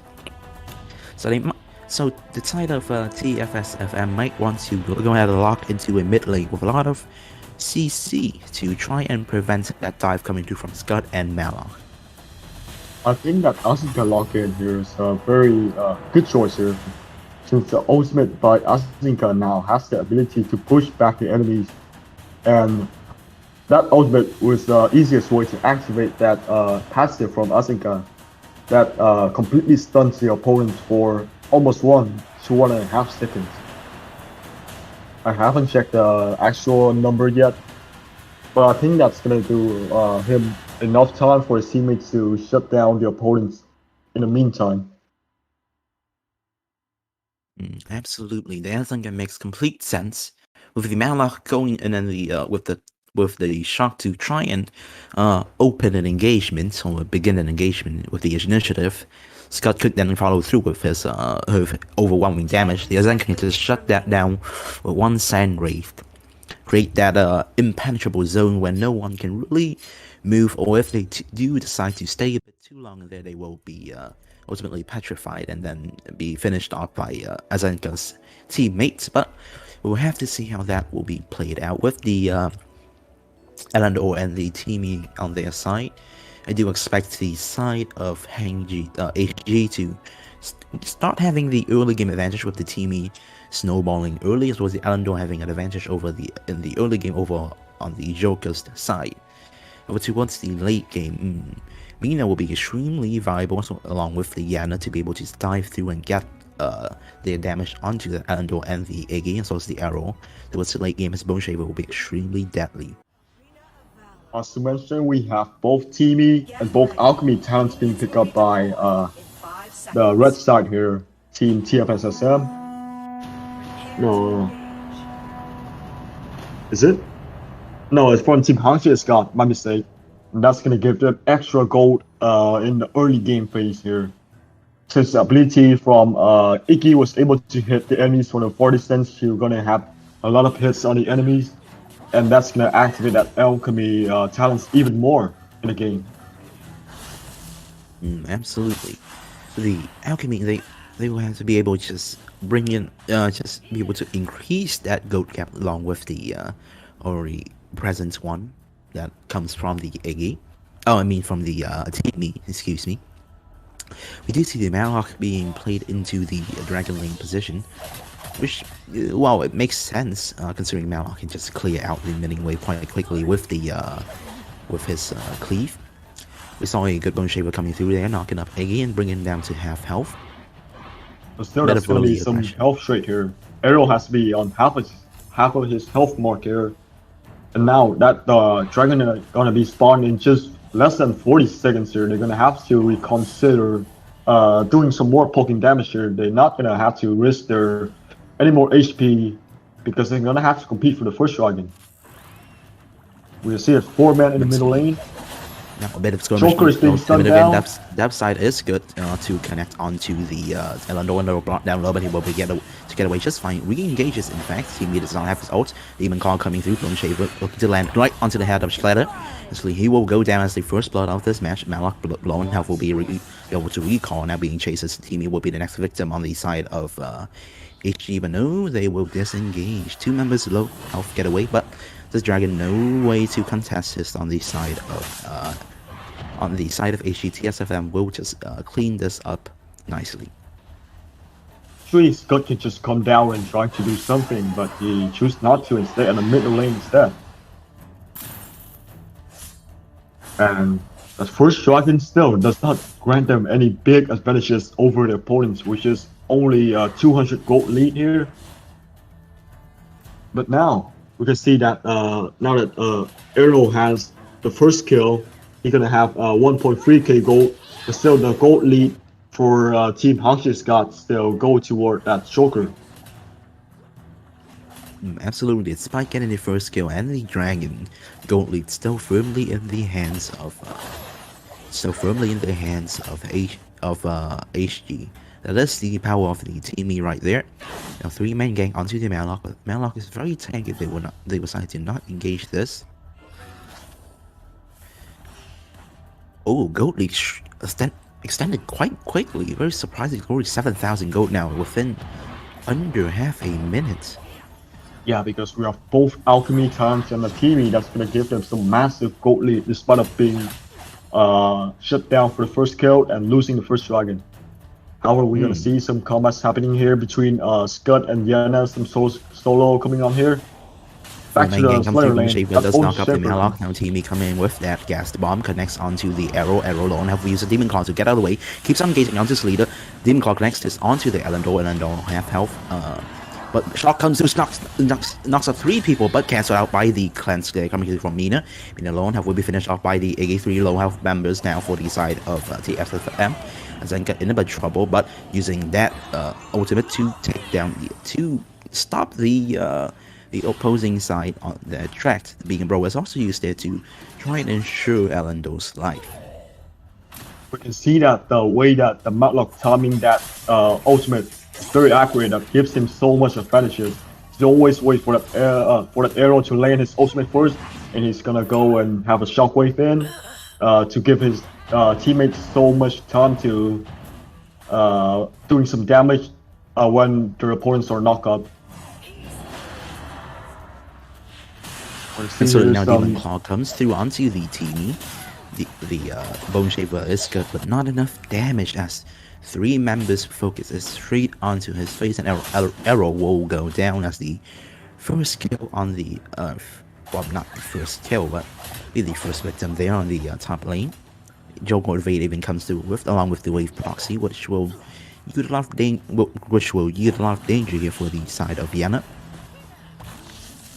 Yana in a bit of trouble. 4-man gang dive maybe through here. Joke Scud diving 3 that was not connecting with the puncher will be arrow to finish off the job. If the Scud damage will be a lot more useful, he has to get out the tower. First tower of the match goes over to the side of HG. That's a very good choice for them, waiting for that 5-minute mark to hit before the tower dive, and that gives them both the player and a tower at the same time. Ooh, Mallock. Life threatened, but tanky enough to avoid that. Scud ignoring the arrow to punch onto the tower, but there's many ways to be cleared out. Now, Iggy might be in trouble. That arrow, but arrow chose to retreat instead. He was not able to go too deep. His teammates were not there. Now the first tower for Dragon lanes and big threat in here, but the disrupt was being turned on to defend the tower. Absolutely, disrupt. That was on very low health. Ooh, but their dive may be looking through his 4 members of HGS here. Minions approaching their tower, it's going to crash in and they will take this. The shock does follow through, but side of the SFFM does play it safe and retreat Yana. Life in danger. Scud flickers and punches and takes her down. Absolutely destruction from Scud here. His damage and his endurance was too high. But still, that was a very good escape from Scud. Just going off from 3 people chasing him, he's still able to manage to escape after that tower dive, after that proxy. He was still able to survive very well. Absolutely. Oh, Ember's Gaze even taking down the arrow right there between the middle tower, and that cleave will come through to take down the Gazanka. Winning all fronts now for the side of HG. Gold lead at 7,000. Very strong right now. They have the right to go through this tower. Dive shot comes through, but Yana does evade it. Tower Disrupt is used to no avail as there's no minion to speak of.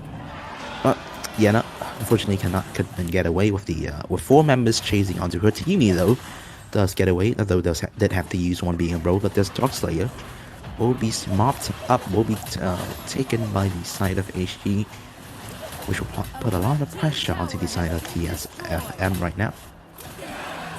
See that a very good strength from team Hengez got is that they have the ability to go and do some massive teamwork there to push on the tower to eliminate the objectives as soon as possible. And that's what Team tfsfm was not able to do when they're in the winning side. And now they're gonna capitalize on that, and that's gonna be a lot of towers taken down, 5 towers taken down under 8 minutes here. a lot of pressure is being dealt by Team Hengez to the opponent. Oh, now the truck does come through. Knocks up 2 people. Demon Claw uses by arrow. Bone Shaver connects onto 3 people. Not enough damage to take down the Elendor, though, but teammates will finish off the job. Malak gets him down too far forward. Teammate, no chance to even make any use of it being a bro, but the Scud, though, with split push, tries and take down this tower. Minions not quite cleared out yet, and it has been cleared out. Scud retreating just fine, even does damage onto the Zenka. Zenka low on health, is in trouble. Scud with the ultimate will go through, but now caught on by 5 members, and he will have to eventually go down, though. Still does decent damage onto that middle lane high ground tower right there. We can see before that creep coming from that Malak is doing an insane amount of damage. I think that's gonna do even more damage than that Bone Shaver by arrow. But too bad his teammates were being very not being very endurance, and they're being evaporated very quickly, giving them that loss in the team fight here. But now the pressure being put back onto the side of AG, but quickly cancel that out as they have the 6,000 gold lead. tfsfm will still have to play a safe game, as they do have the commanding lead over their head. Scott's still opting to the shorter tower. I don't think he's gonna have enough damage after his first ability to take down a tower just yet. He has to retreat because 4 people was there to defend the tower already. Absolutely. He was looking for the tower dive to potentially just clean up that really low health tower, but opted to not do so as it was a bit too risky. This tower will definitely be taken out. It's a matter of any members of the TSFM side we can take now. Shock comes through. Does not get onto anyone. Depth side when coming through Rock Shield, not enough to protect him out. He will go down. Demon Claw is there, but he does not. Arrow will decide to disengage and fall back. Kurumi here. Oh, Rob is being turned on to report that Scud from taking down the tower. Very smart move there. Yeah, absolutely. Towers are up very in time to prevent that Scud dive to potentially finish off that low health tower. Scud is still trying to push hard. He's very determined to get at least 1 lane for his team. Now the pressure is being very high here. Both Scud and Iggy want to stay back here to pressure the team TFSSM to stay back in the base, so the teammates gonna get that slow lane. Timmy and Elendor gonna get a Slayer lane, and they're gonna have the 6th Drake of today. And we're gonna see if they're gonna release that Drake in a good position in order to enhance the power of that Drake to the maximum extent. Absolutely, could just release it on the side lanes here, and they do. They drop it right on the top lane. This Meaning Wave going to threaten this tower. Scud comes in before the Mean Wave's crashed out. Mania not responding quick enough to with the tower disrupt, as that was quite unexpected move by the Scud right there. Drake approaching the tower. Might be potentially another super minion lane here.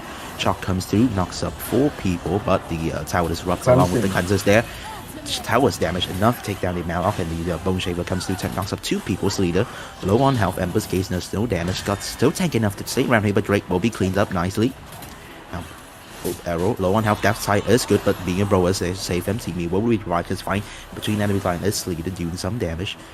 A super minion here between the middle lane, but side of AG still looking to put pressure onto the onto this tower here. Not quite, still determined and not quite going to give up on this fight just yet. Gas bomb evaded by the Yena's first skill right there. Yena will be able to give kudos to that Mina for having a very good tension that eliminates that shocking coming from Malak that potentially could knock up 4 people for his teammates, and that gives them a second chance to defend the tower and extend this game to a longer phase. Maybe in the late game phase they can do something else to turn the table around. Still, they're gonna need to be more aware of that Scud right there doing a lot of split pushing. Now Scud is hiding in the bush, trying to looking for an ambush. Oh, but that side does cancel it out now. Dr. Minion is used by the Mina, but Scud will get away just fine. It's extremely tanky. That's a lot of good gameplay by Mina today. I'm absolutely shocked as here looks like it wants to be used. Between the towers, between the enemy line is the Teamy with the Sleater with the Elendor combo there. But Teamy died too quickly to even use that being a bro. Unfortunate that the main hero in this the formation of the side of HG is the Teamy, and he has been taken out. The arrow in a lot of trouble. Damage from the Elendor is way too much, not even able to connect one Bone Shaver to save himself. Elendor gets taken down, but has the this item to revive himself. A tower dive goes through. Last remaining 2 members will be taken out by the side of HG. Triple kill for the side of Iggy. Oh, and this does look like to be GG as the next member is 20 seconds to be spawned. This core will be taken down. And GG. That'll be the 6th match going. That will be the 4th match. Yeah, the 4th match going to the side of HG. Commanding lead now as they do have the 3-1 lead. Any other from now on, the side of tfsfm will have to play extremely carefully, as any game for them now will be instant death. Absolutely, the 3-1 point is not doing any favor for Team TFSSM. Now they're gonna be very careful that they potentially being beaten by the underdog right here. Oh, as I can see, that Monk is only doing 10.2% damage for his team. I saw that his cleaves was doing very much damage. I don't know why. But still, it's not sustained damage. More surprisingly, though, 45% of the team's damage coming from the Iggy. It's very surprising considering we saw that the Elendor coming through in the team fight. He did a ton of damage, bring down the arrow to bring down the Joker and the diving factors as the Yana. Yeah, because poking damage coming from the ultimate and the first ability of Iggy was too much. Always taking down the opponents to half health or below. For the Elendor to just come in and finish it off, or for Scud, or just Malok just jumping in and do his cleaves, or his second ability punch from Scud was able to finish the opponents off very quickly. And that's going to be our 4th game for today. And then on to the potentially last action for today. BO7 if Team TFSSM not going to play seriously this time.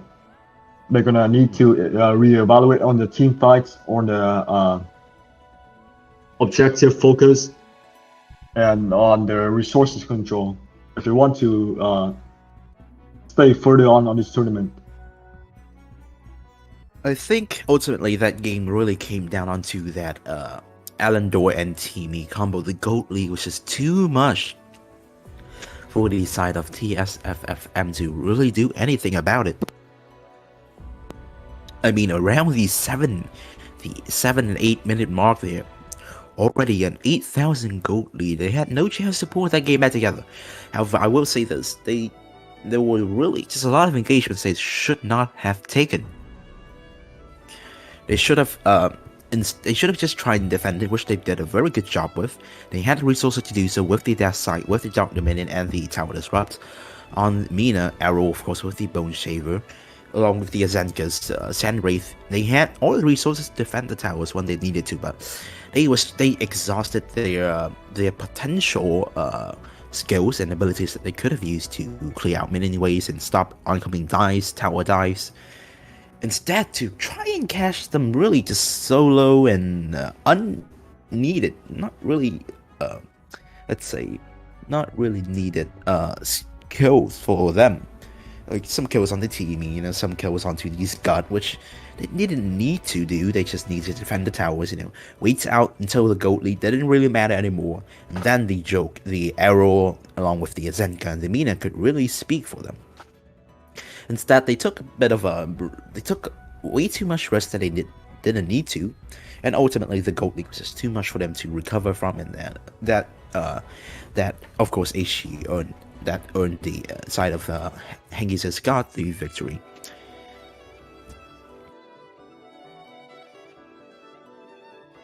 Just a fair review of what both team has picked today. For TFSSM, they already got Emily, Kira, Morsha, Kathleen, Roxy, Quickneck, Raz, Elsu, Gilder, Malak Zil, Liliana, Thorn, Annette, Yana, Arrow, Azenka, Joker, Mina. They already picked their most meta picks right now for every position. Still, the options left for them is gonna be Lubu, it's gonna be Hayate, it's gonna be Florentino, it's gonna be Zip. But that's gonna be very hard for them to pick on that because of the 4 bans coming from the opponents. Yeah, absolutely. A lot of Europe who are already exhausted now on the side of HG. And a bit trouble now is, of course, these tfsfm will have to be extremely careful, as any mistake will grant them the exit outside this tournament and will cost them the chance for the championship. 3-1 score. From what I've seen, what we've seen so far, HG putting on a show. They completely just dominate their opponents and not let them any chance back into the game whatsoever. So unless the side of tfsfm really just pull a magic out of the hat right now, they need to pull off something incredible. They need a miracle right now to save themselves, because if they do not play their best cards right now at this and during this next game, I don't think they have any chance left to go into the go further into the tournament. To ban.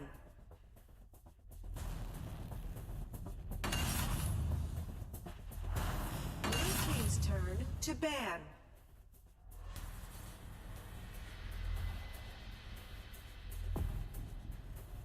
Right now, the first few bans.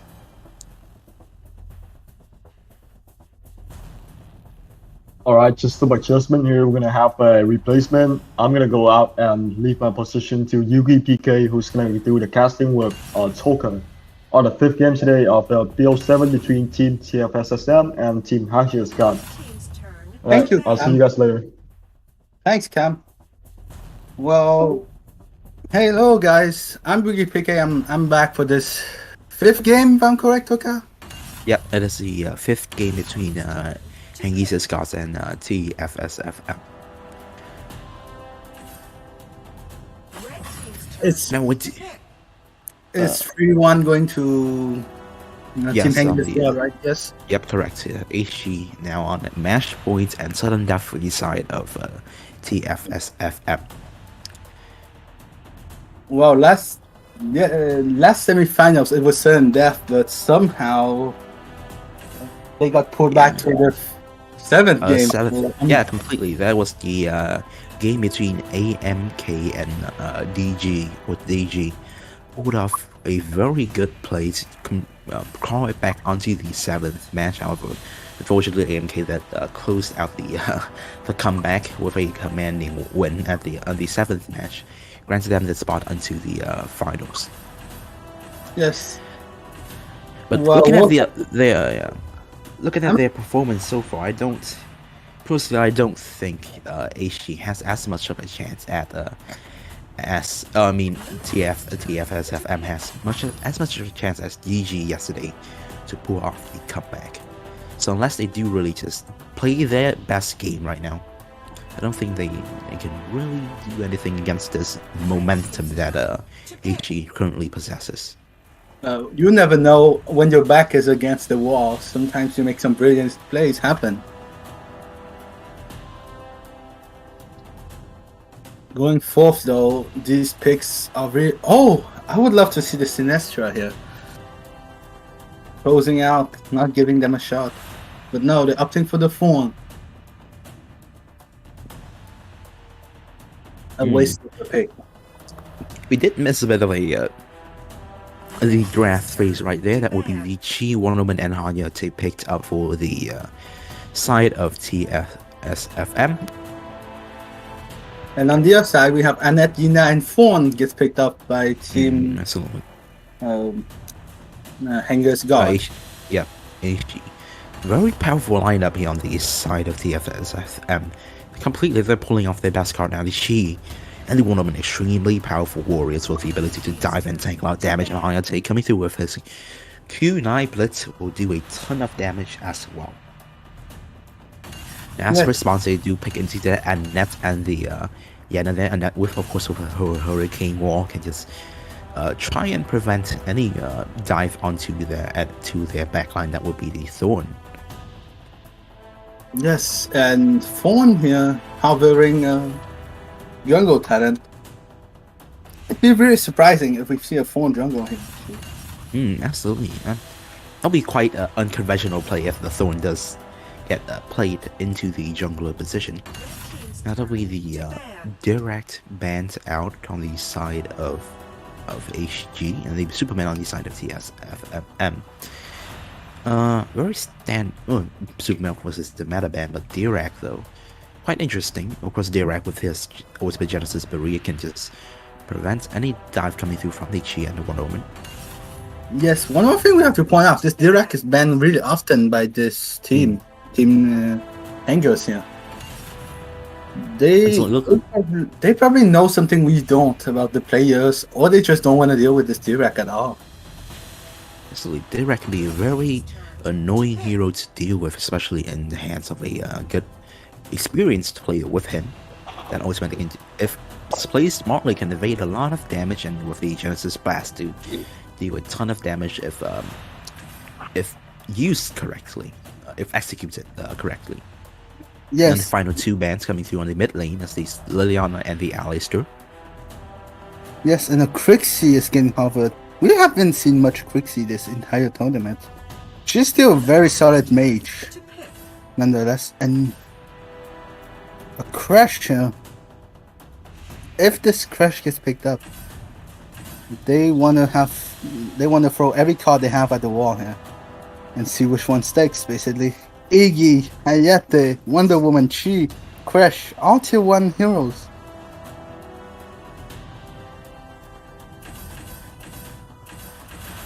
They seem to, well, the back is against the wall, but they seem to not hold back on putting out the best of the best in terms of hero pool here.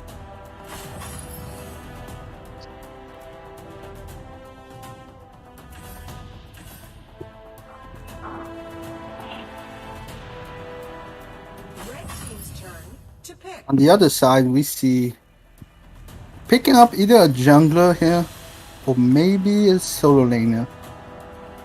A warrior, basically. It's either a jungler or a warrior. We did see that Sinestro hovered. If Sinestro gets picked, it's going to be the first time she gets picked in this tournament. Absolutely, you don't see the Sinestro showing up at all. So that's quite a hard character to play as well as to work around with a team composition.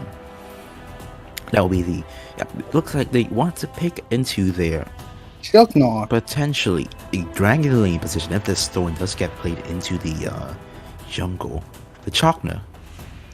I wouldn't say the Chokner does get locked into. There's not much of a hard CC on the side of tfsfm. Is there? I mean, that yes, of course, there is the Crest with his ultimate and the Wonder Woman with her magic brace, but those are pretty easy to evade with with simply the cleanse item from the Annette. Chokner not quite needed as well. Chokner not as viable as he was many years before. He can still do a lot of damage and deal with that cleanse effect. Very useful, but just not the best to be played into the Dragon Lane position at this point. Yes, but I'm actually wondering which one is going to be the actual support here between Chokner and Annette. Oh, it has to be Annette, right? Because Annette can't be played into any other position. Well, that's what I'm actually wondering, because if the Chokner follows the phone into the jungle clear of this phone is going to be significantly faster.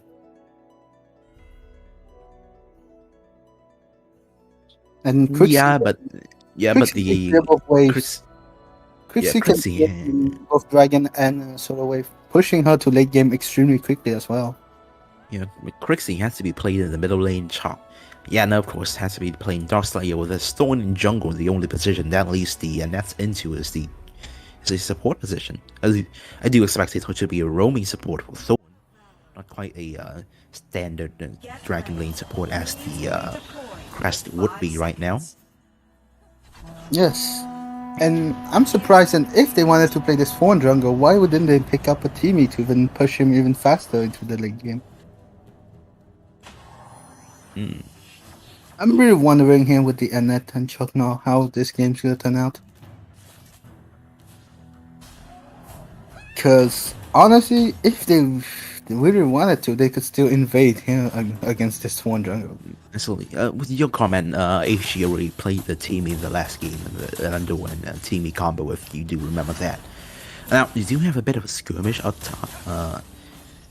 top as the three members trying to disrupt the Thorn's farming routine, but I doubt with the Annette's helped with her wind cuff, as well as Thorn being able to just retreat quickly with his yellow bullets, slow down the enemy and help his retreat.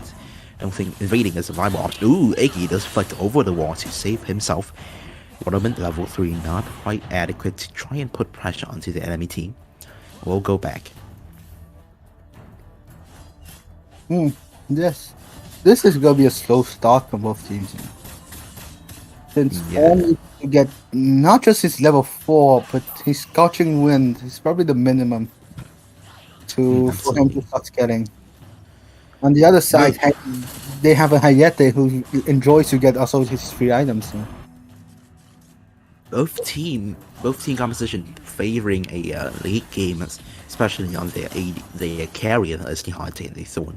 Of course, a lot stronger on the late game side of things. Now, Ornament is spotted out by the Annette, comes through, the lasso is there. One Magic Players goes down to take out the Annette, and it will be the first victim to fall down to the side of the tfsfm. Chakna, half health, not in much danger, but this dragon will be cleaned up nicely, no contestant, by the side of HG.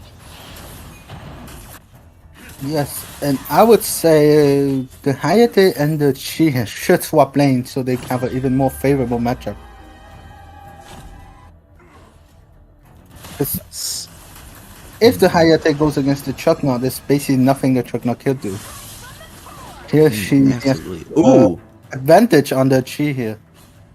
Chaos protection, very good by the Chakna to do the damage onto the Chi. Both members are brought down. Both Dark Slayer laner brought down low. They brought down low, but they will be able to retreat. Poseidon is there used by the Metamorphosis. Excuse me, Metamorphosis used by Crest. Push away the opponents, but won't be that helpful as they don't follow through with any sort of aggression at all. Yes, and this Crash seems to not capitalize on his advantage because of the not having any ADC to just OT on. In this case, Yina here is probably going to be a sitting duck all game. Not being able to have the advantage a normal Yina would have. Just clearing the lanes fine though, so everything's alright. This spawn is getting online quite heavily here. Opting for the bit of engagement now. A lasso does come through. Ornament. The Chi is there to engage. Ooh, good pushes two members down. Oxygorb is used by Chrissy. Now damage comes through. Fatal attack. Not enough damage at all.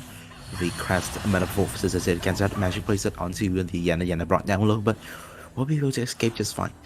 Lots of ultimates, lots of impactful ultimate being used, but no one goes down. Both teams playing extremely careful game, but so far tfsfm plays very good game. Plays a very good gold lead with that dragon and with that kill, with that first blood, extending the gold lead now to a commanding 1000 gold lead. Yes, Yuna here probably can't do anything, especially when the dragon gets pulled out and the Wonder Woman comes here. On the other hand, the skirmish between Choknar and Chi goes down against Choknar.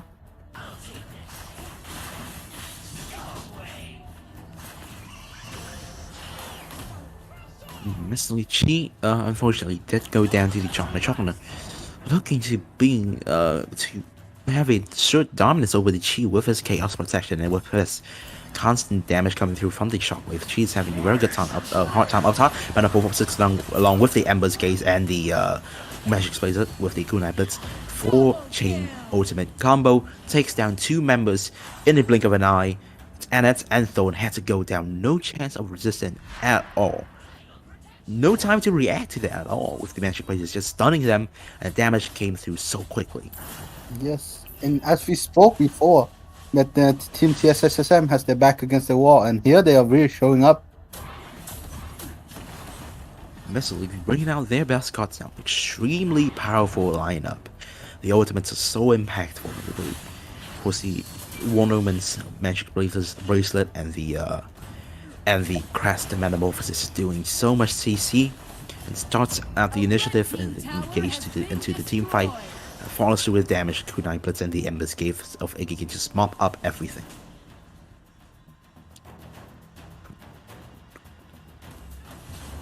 Ultimate used the Fawn trying to trade out this tower since they lost the Dragon Lane tower. Does this Fawn opting for Soul Reaver, which I don't know about. I don't think it's very good on Fawn personally. On the other hand, Hayate though going for his second item already. As it goes, Hayate and Fawn are going to hit late game at around the same time. Oh, now Metamorphosis used by Crest pushes back 2 member Chaos Protection is there to clean up the CC. Ultimate is used by Crixie, and the fatal attack will shut down the Hayate. Beautiful ultimate by the side of Thorn will mop up this team fight. Commandingly, Ember's Gaze does bring the opponents down low, but they will be able to get away just fine. Lasso misses his mark, but this evade will go through. Very good ultimate though. All praise to the Thorn right there. Just beautifully found himself a good position between inside the tower's range, dish out the damage, and took down the carry on the side of TSFM. Much needed kill. Yes, especially now he has a slight lead on this Hayate, which is key since he's probably the main carry and basically the solo carry of the entire team. Absolutely. If the side of Hengez does a good enough job and takes down the Hayate, that's all the damage potential taken out. Oh, good lasso onto the Crixie. Crixie dived onto the 3 members of the side of TSFM will get taken down. Yana now low on health, and Metamorphosis of the Crest is already been used. Takes down another member that will be the NF too far. Too far between the gets solo killed by Kurumi. Constant skirmishes between this Chokna and this Chi. Kurumi tends to have come out on top a lot of the time. No, Chi died in the team fight. Kurumi was split. Yeah. Absolutely. This damage of the tower is a bit too far forward. But the towers getting out. Iggy now low on health. Will be able to reach his just fine as Kurumi. Don't want to risk and go too far forward. This Shock now is having a really good time against the Chi. Quite surprising though, so since we expect the Chi to be half winning that fight. This phone is going to hurt. Ooh, Roman's but the lasso connects onto his leader in time, and it cancels the damage coming through from him. His teammates does a good enough of a job. Wow, what a great micro there from the Woman to save himself and kill that Thorn though. Overextended and will have to pay for it. Yes, and that can't happen again since he's the only carry on their team.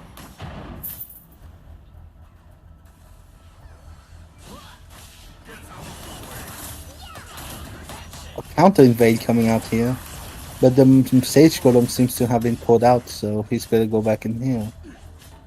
Hayate is still trying to get it there. Might be an overextension. In the end, the Gina gets it. Both teams probably slowing down quite a bit. Dragon gets picked up here. They should both be looking for Darkseid. Great ultimate in by Wonder Woman. Good magic bracelet. That's nothing really. Yes, the teammates was there to really support him. Crixie low on health will be able to walk back into the fountain. Yeah, not risking a lot of health. Just stay there and clean out the wave. Will use his flicker to get away. Crest now with his Metamorphosis will grant him that a bunch of shield, and he will get away. Well, Crash should still be really careful against this one, because the phone's S2 allows him to do true damage on the purple bullets. Both sides probably looking for Darkslayer here. Team Hengez is having a better time here with picking out this Darkslayer. But no, they're opting not to go for it. They're up for going for a push down this Slayer lane first. Now Iggy's ulti to get the vision onto them. Magic Razor. Let's go down to the quick once again brought down low. Kunai Blitz will get cancelled out by the Yana kick, so Yana will ultimately have to go down. Trade comes through, and the Hayate comes down. It gets brought down low and finished off by the Thorn. Thorn also takes down another victim with him. That's a Wonder Woman. Metamorphosis is still up for the crash, a lot of damage. Annette, low on health, will be taken out and finished off by the Iggy. Thorn keeps on going. Ultimate for him now takes down the third member on the side of tfsfm. We have to retreat Thorn. Looking to find some more impact now, but no minions wait to be spoken of. One still has it Octet Orb, and with the gold he probably has, he's gonna be able to Octet Orb, then go straight into Blade of Eternity there.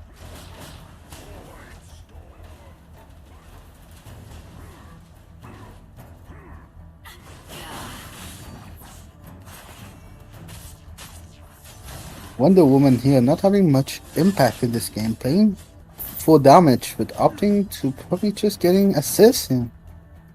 She should be getting gap closing on that phone a bit more. Yeah, Chuck Norris and Chi still skirmishing. At this point, I do think she does have that advantage. Ultimate comes in by Iggy doing a lot of damage. Trixie ultimate also popped, trying to get away there. Trixie, in the end, no one has to go down. But this Darkslayer looks to be going to the side of... No. They're opting to split push again. Trying to catch out this Chuck now. Annette is there trying to save the Chuck now, but the Chuck now will... No! He will go down to this Cheeto. That's the 4-man 4v5 here. Fawn does so much damage. Oh, so much damage though. The Magic Blazer does go down. Fatal attack as they brings so many members down low, but no one has to go down after that quite huge team fight. Surprisingly, both teams playing extremely carefully now, as the side of HG do not want to lose this commanding 3-1 lead, wants to close this out right now, and TFSM don't want to make any mistake that could grant them a loss at the chance to compete for that championship. Yes, both teams playing for ticket in the final here, so this is gonna be really, really difficult. Now both Slaughter gets picked up as Fawn's final item. No Blade of Eternity coming out from this Fawn. You just want to deal that damage. Great Kunai Blitz comes in, but Tornado will protect the Fawn. He does pull his bow Slaughter out, getting a couple of shots to heal up, and he walks away. As we see again, both teams playing extremely safe, and even though a lot of fights coming out, neither teams are actually laying lives down.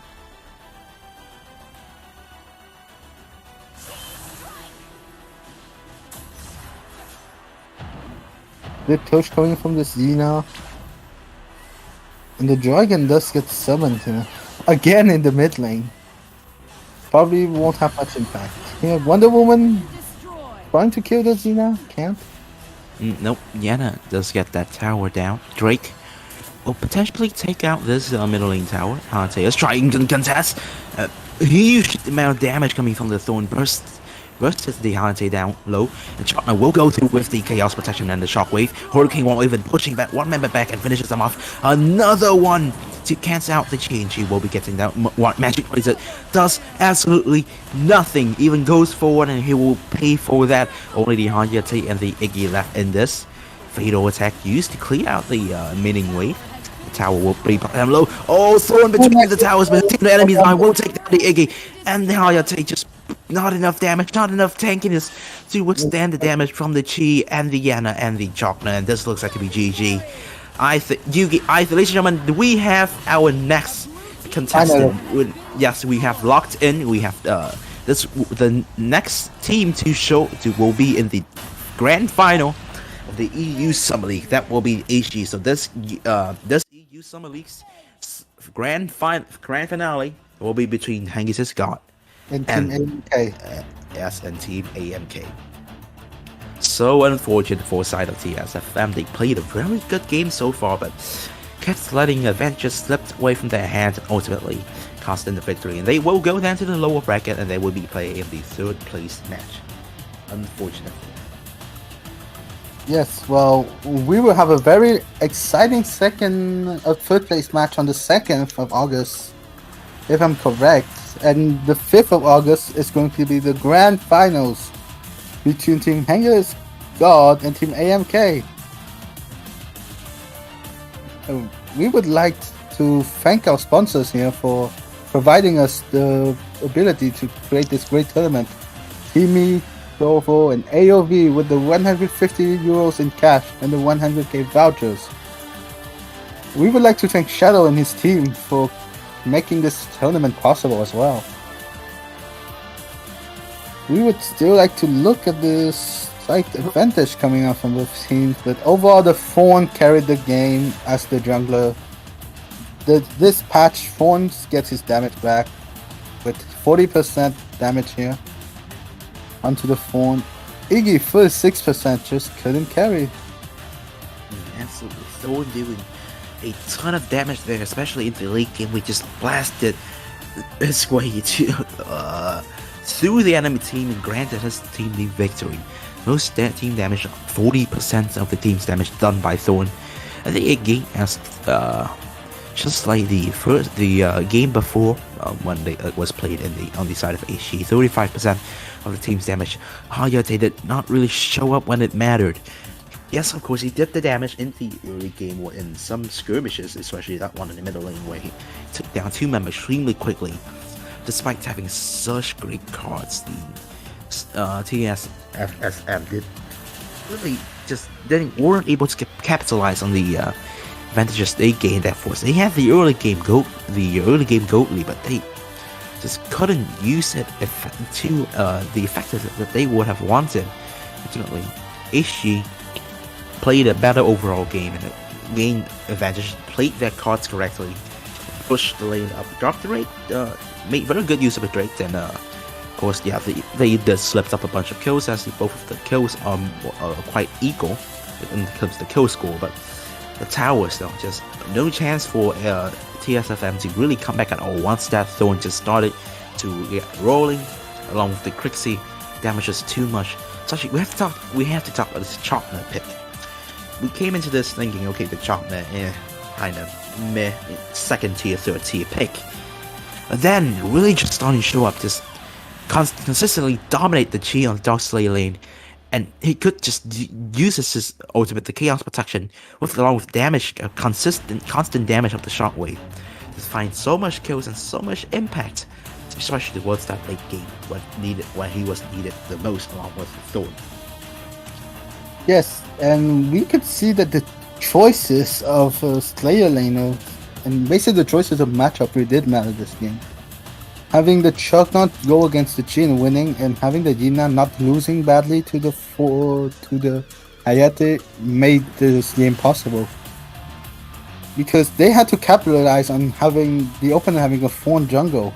But the Thorn got to his late game state, and at that point it was all over. And so, very unfortunate. Well, that will conceal this. That will close out this best conceal. that will finish off and will close off this best of 7 series. That will be the grand finale. Of the EU Summer League on the 5th of August. Thank you very much. Will be between the Team AMK and Hengez Scott. Unfortunately, not the best performance on the side of TFSFM.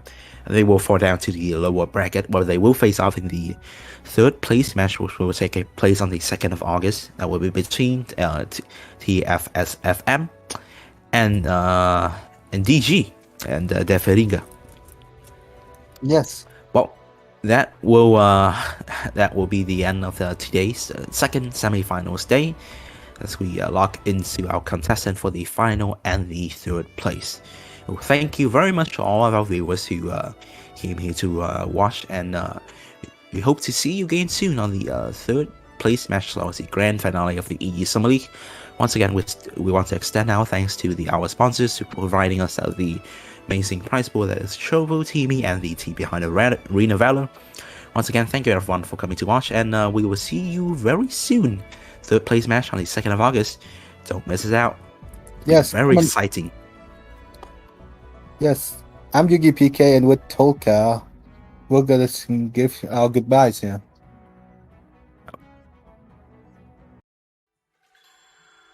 Hello everyone. We welcome you to our very first European Summer League, organized for the game Arena of Valor. I am Toka, and I will introduce you to the tournament schedule. The tournament consists of 2 stages, the group stage and the playoffs.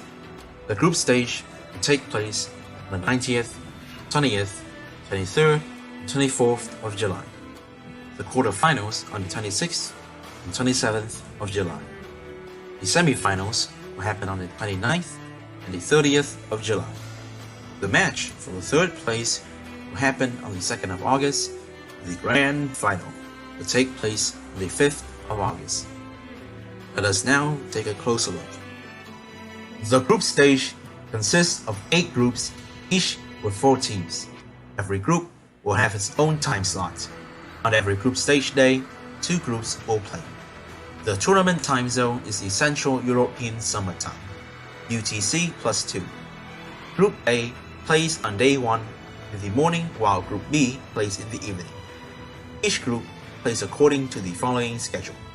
Team 1 will play against Team 2, Team 3 will then play Team 4, then Team 1 will play Team 3, Team 2 will then go up against Team 4, Team 1 will finish off their day by playing Team 4, and finally Team 2 will play Team 3, where the numbers indicate the team number in the group. Every slot has a scheduled time of 4.5 hours with a 30 minutes break. Then Group C and D will play in the same schedules respectively as the previous groups on day 2 and so on. The rules in this stage is a single round robin, and every win grants 1 point, losing will earn 0 points. In addition, the scores of each